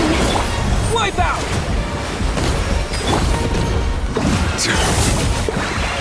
Settle down. Watch out for Father's movements! Is it my turn now? Look at you. Trapped like a bunch of helpless animals.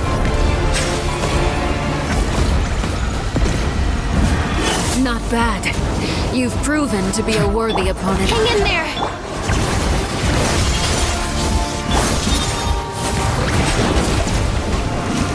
Is it my turn now?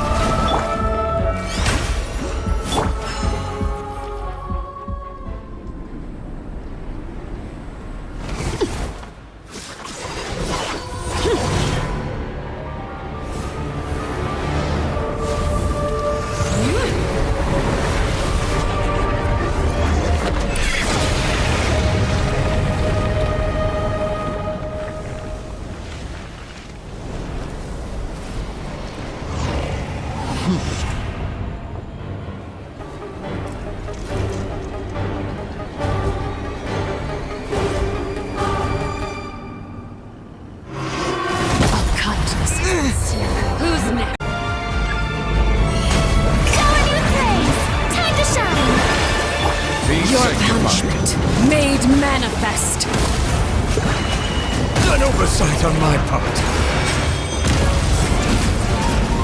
Watch out for Father's movements! Look out!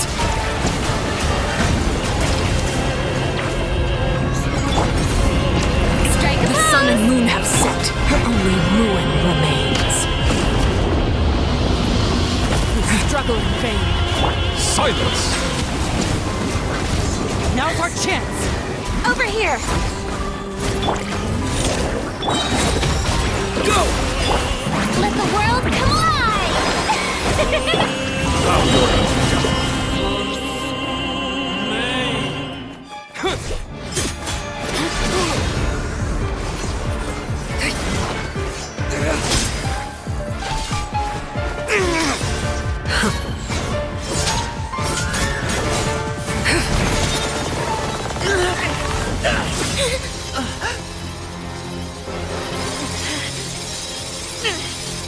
You should know better than to crowd in one place.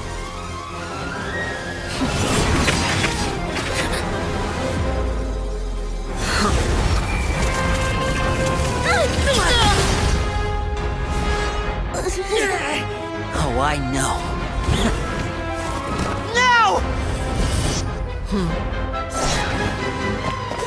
I'm sorry, Father!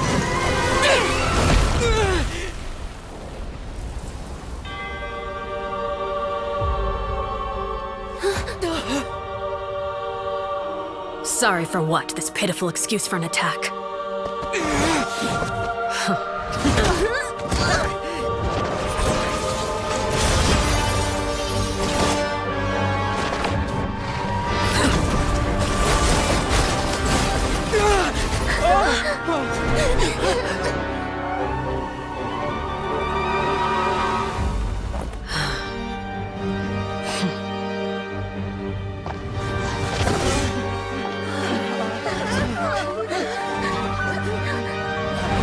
Father, no!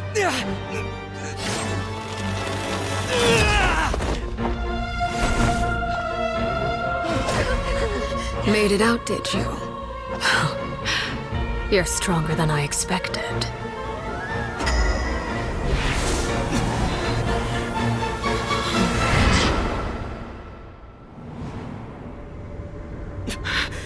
A crimson moon? I can't move.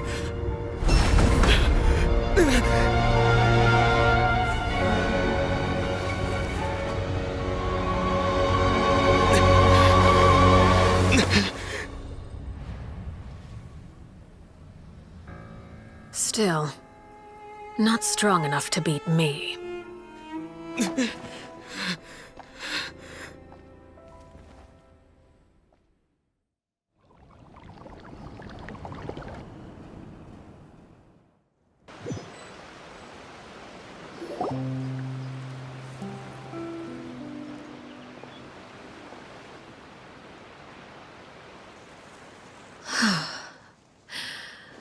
I believe we can end things here. It's not often that we get to enjoy the company of guests, after all. We wouldn't want things to get too out of hand.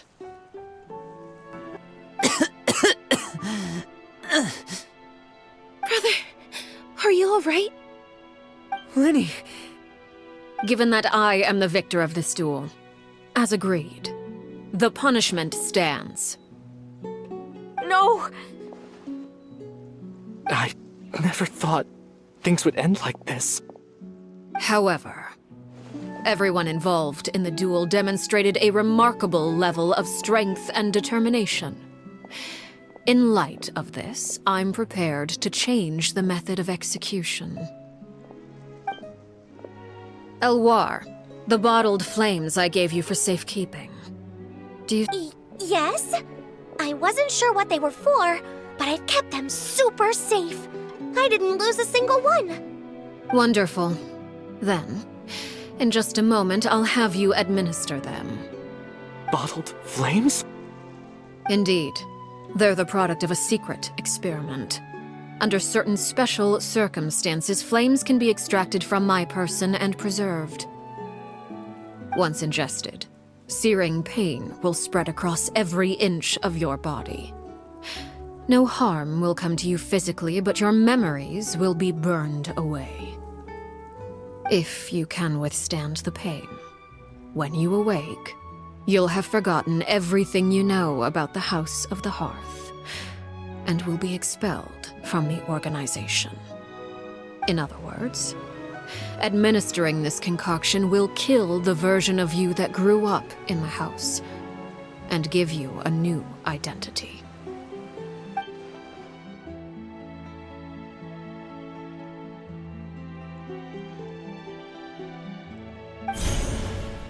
Memory is a mysterious thing indeed. Losing a portion of your memories will alter your sense of self.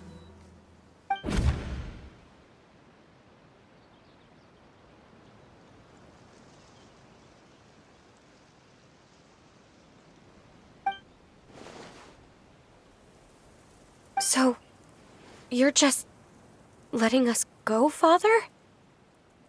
You misunderstand. Memories are extremely important. Once consumed by flame, the version of you standing before me will die, and our secrets will die with you. So no, I don't intend to just let you go, because the person who survives will be nothing but a stranger. Even so, I won't have to live in fear anymore. I'm sorry, Father. I'm sorry I let you down. But I really... Don't cry, Filial. You haven't left the house yet, so there are still rules to be followed, yes? Remember what I taught you. Anger makes you impulsive, sorrow causes you to waver. Don't let yourself be controlled by your emotions. Of course. I'll remember. Dry your tears, and go pursue the life you really want. Yes, Father. Chaplot, Fultz, Elwar, take them back to Poisson. And bring Linny and the others as well. I prepared 3 extra vials of bottled flames. As for whether to take them, the choice is yours. Goodbye, children. The next time we meet, I will no longer be your father. Thank you for all you've done for the house. I hope you have bright futures ahead of you.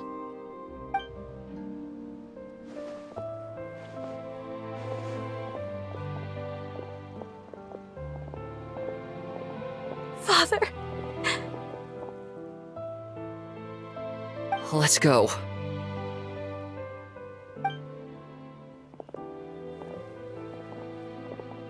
Here, grab my arm, Linny. I'll help you walk back. Thank you.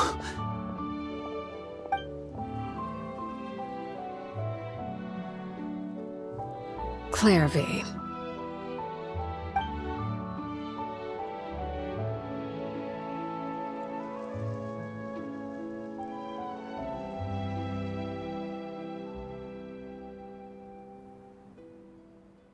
Can we talk now?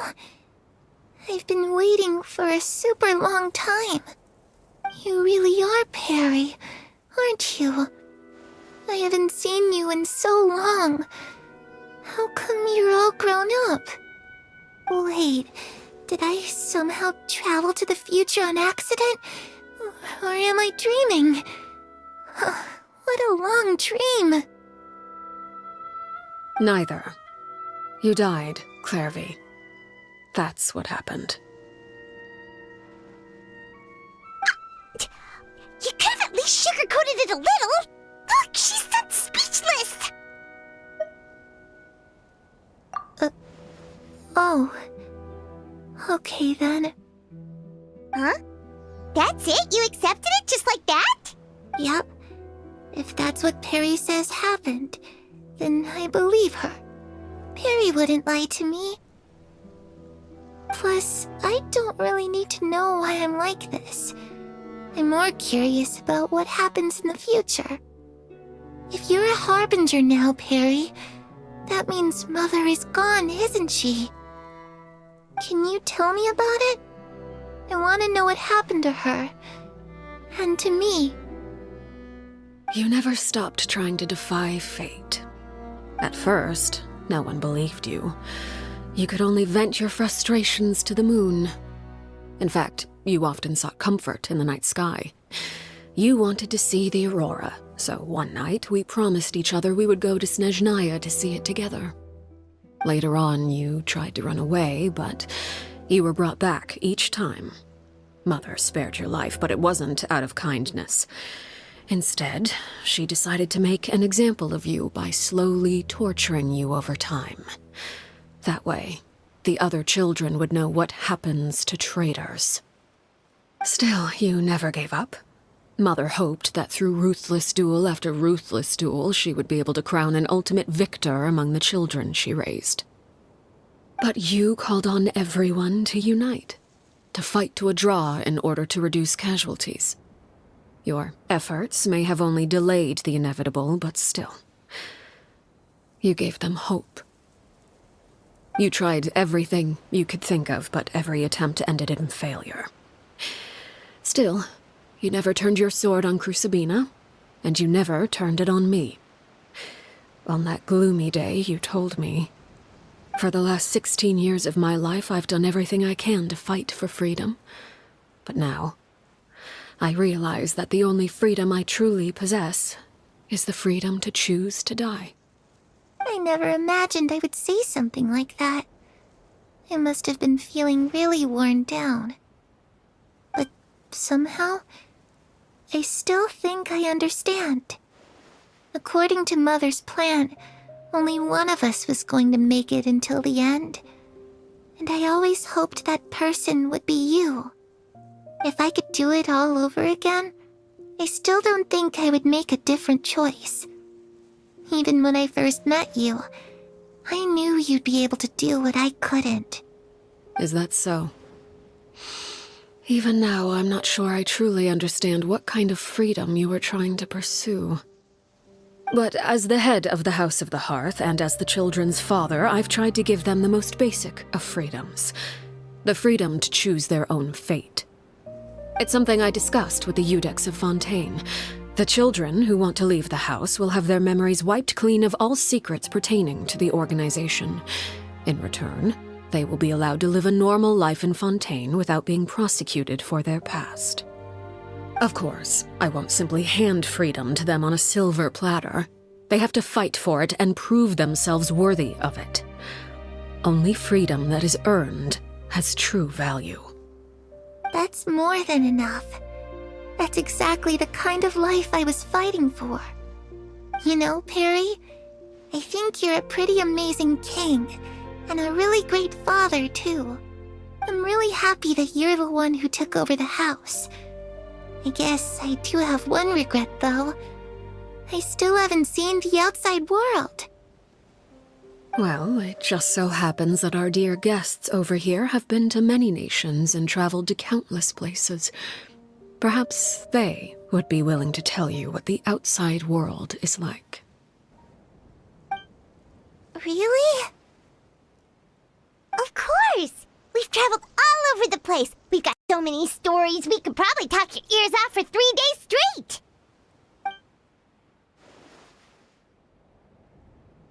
You know, I used to dream of being a bard. Playing the lute while singing into the winds of freedom. Even if there was no one there to listen, I would have continued to sing no matter what. Ah, that's where Mora comes from. I never knew that before. If I had some Mora, I would buy 3 new dresses. One for me, one for Perry, and one for Mother. It's just too bad Perry doesn't like wearing dresses. And Mother, well, she probably wouldn't accept something like that either. I guess I'd just have to keep them all for me then. I could wear a different one every day.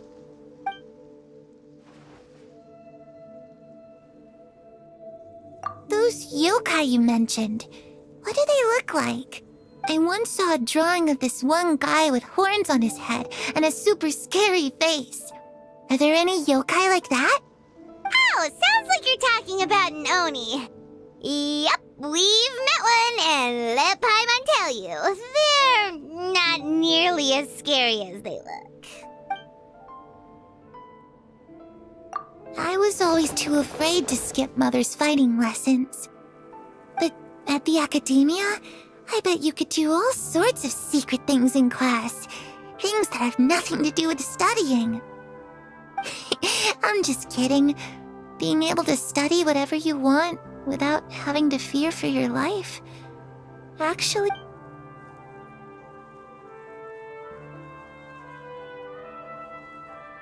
The situation was super dangerous. Lenny and Lynette were accused of committing a crime, and they were going to have to stand trial at the Opera Epicles. Oh no, that must have been hard for all of you. What happened next? Don't worry, we were able to turn the situation around super quickly, all thanks to Detective Paimon, of course. How'd you do that? Come on, tell me. Okay, so it was like this. After the failed magic show, we rushed to the scene and...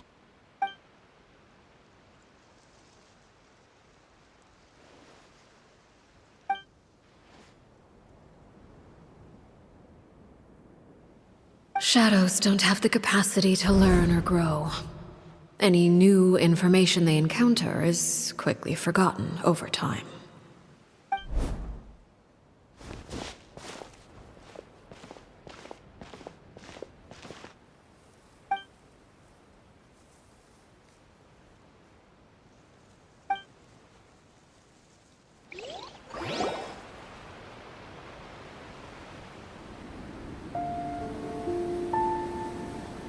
Clairvy, you've worked tirelessly from the shadows to overthrow the House of the Hearth.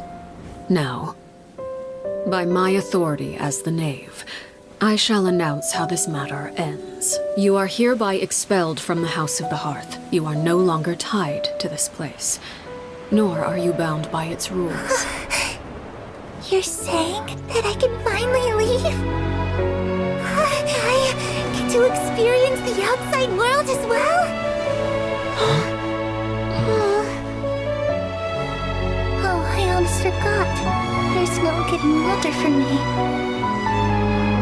Still, seeing who you grew up to be makes me really happy, Parallel.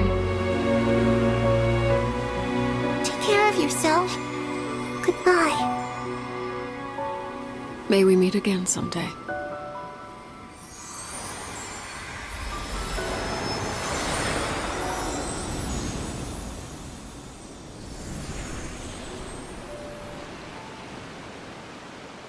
Clairvy. She left so soon. Paimon didn't even get to finish her story. I also have certain sentiments left unsaid. I wanted to tell her that the aurora I saw in Snezhnaya was just as beautiful as the ones in the pictures. But a shadow's memories reset at dawn. Had we delayed any longer, we wouldn't have had the time to say goodbye. Whatever regrets may linger, let them be lost to the coming of a new day. Father? It's Linny! Hey, Linny!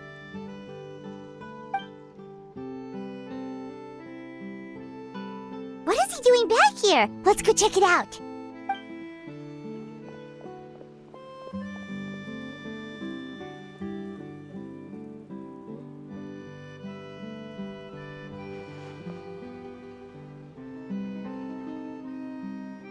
Father, the bottled flames have been administered. Filial and the others have left the house. And you? What happened? Thank you for giving us that choice, Father.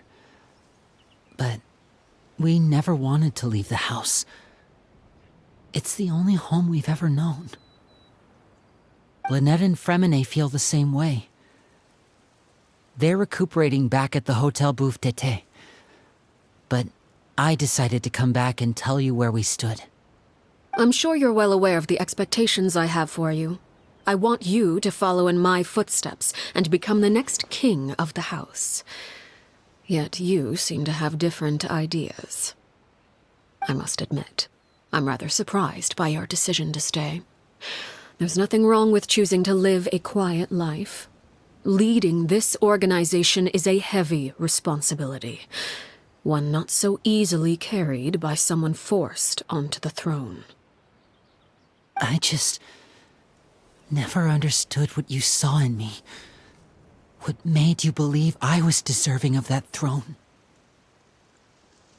You're brave, talented, and, most importantly, you cherish your family. You would do anything to protect them, even if it costs you your life.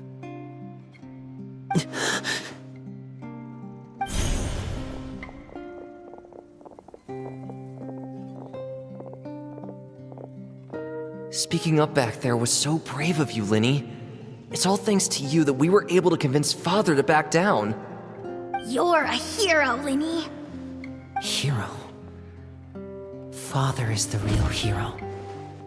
Had Father gone all out during the duel, there's no way I would have walked away with my life. She must have had it all planned from the beginning, from the very moment she suggested a duel. I'm not deserving of that title. I'm not strong enough or smart enough. You're wrong.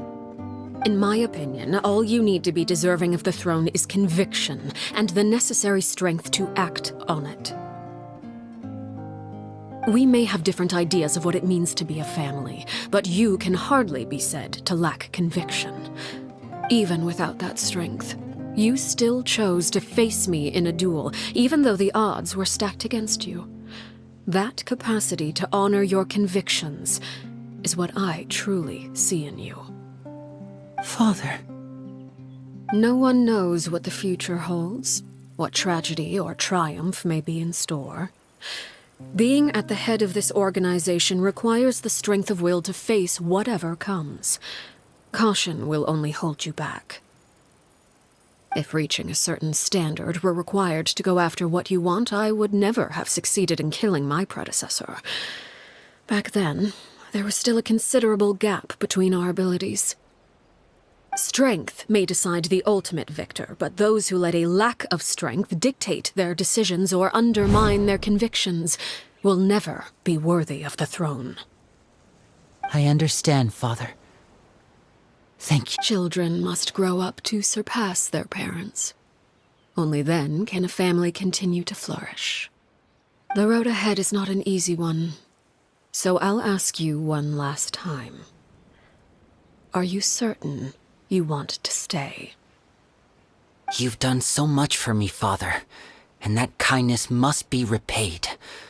Plus, with Project Stuja at hand, there are many dangers ahead, and I, for one, don't intend to back down. Protecting my family at all costs, that's my conviction. Then you're welcome to stay. As for Project Stuja, you need not be too concerned. If those cowardly businessmen and heartless dignitaries try to take us down, I'm prepared to teach them a lesson. Having members who longed for the light was our organization's last weakness. With those members no longer among our ranks, the House of the Hearth is like a spider hiding in the shadows. We need only wait for our prey to come to us. At present, our imperative is to use their plan to our advantage. In doing so, a crimson moon shall rise amid the frigid blizzards of winter. No demonstration of loyalty shall go unrewarded, and no sacrifice shall be in vain. As for the two of you, whether we meet again as friend or foe, I'll remember the camaraderie we shared in this moment. No matter how arduous the journey ahead, I hope we both reach our desired destination. Didn't Linny say that Lynette and Fremine were recovering at the Hotel Bouffe d'été? Oh, Paimon wonders how they're doing. Maybe we should go check on them.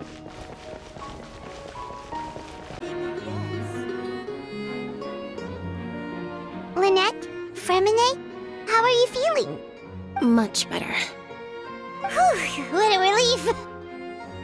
What about you? Are you feeling alright? I knew you'd come out unscathed. Us, on the other hand, well, we've been bedridden for 2 days. I couldn't even turn over. Oh, and I wanted to ask, is Clairvy... Linny and the other members have left Poisson and returned to the House of the Hearth. According to him, there haven't been any more sightings of a spirit roaming the house. I see. I'm glad. Father came to check up on us 2 days ago and told us about what happened with Crusabina and Clairvy. Actually, I've met Crusabina before. Wait, what?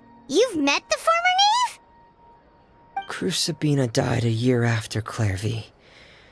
It was during the year between their deaths that I joined the House of the Hearth. Crusabina had an extremely cruel and radical way of doing things. While she was alive, the atmosphere in the house was suffocating.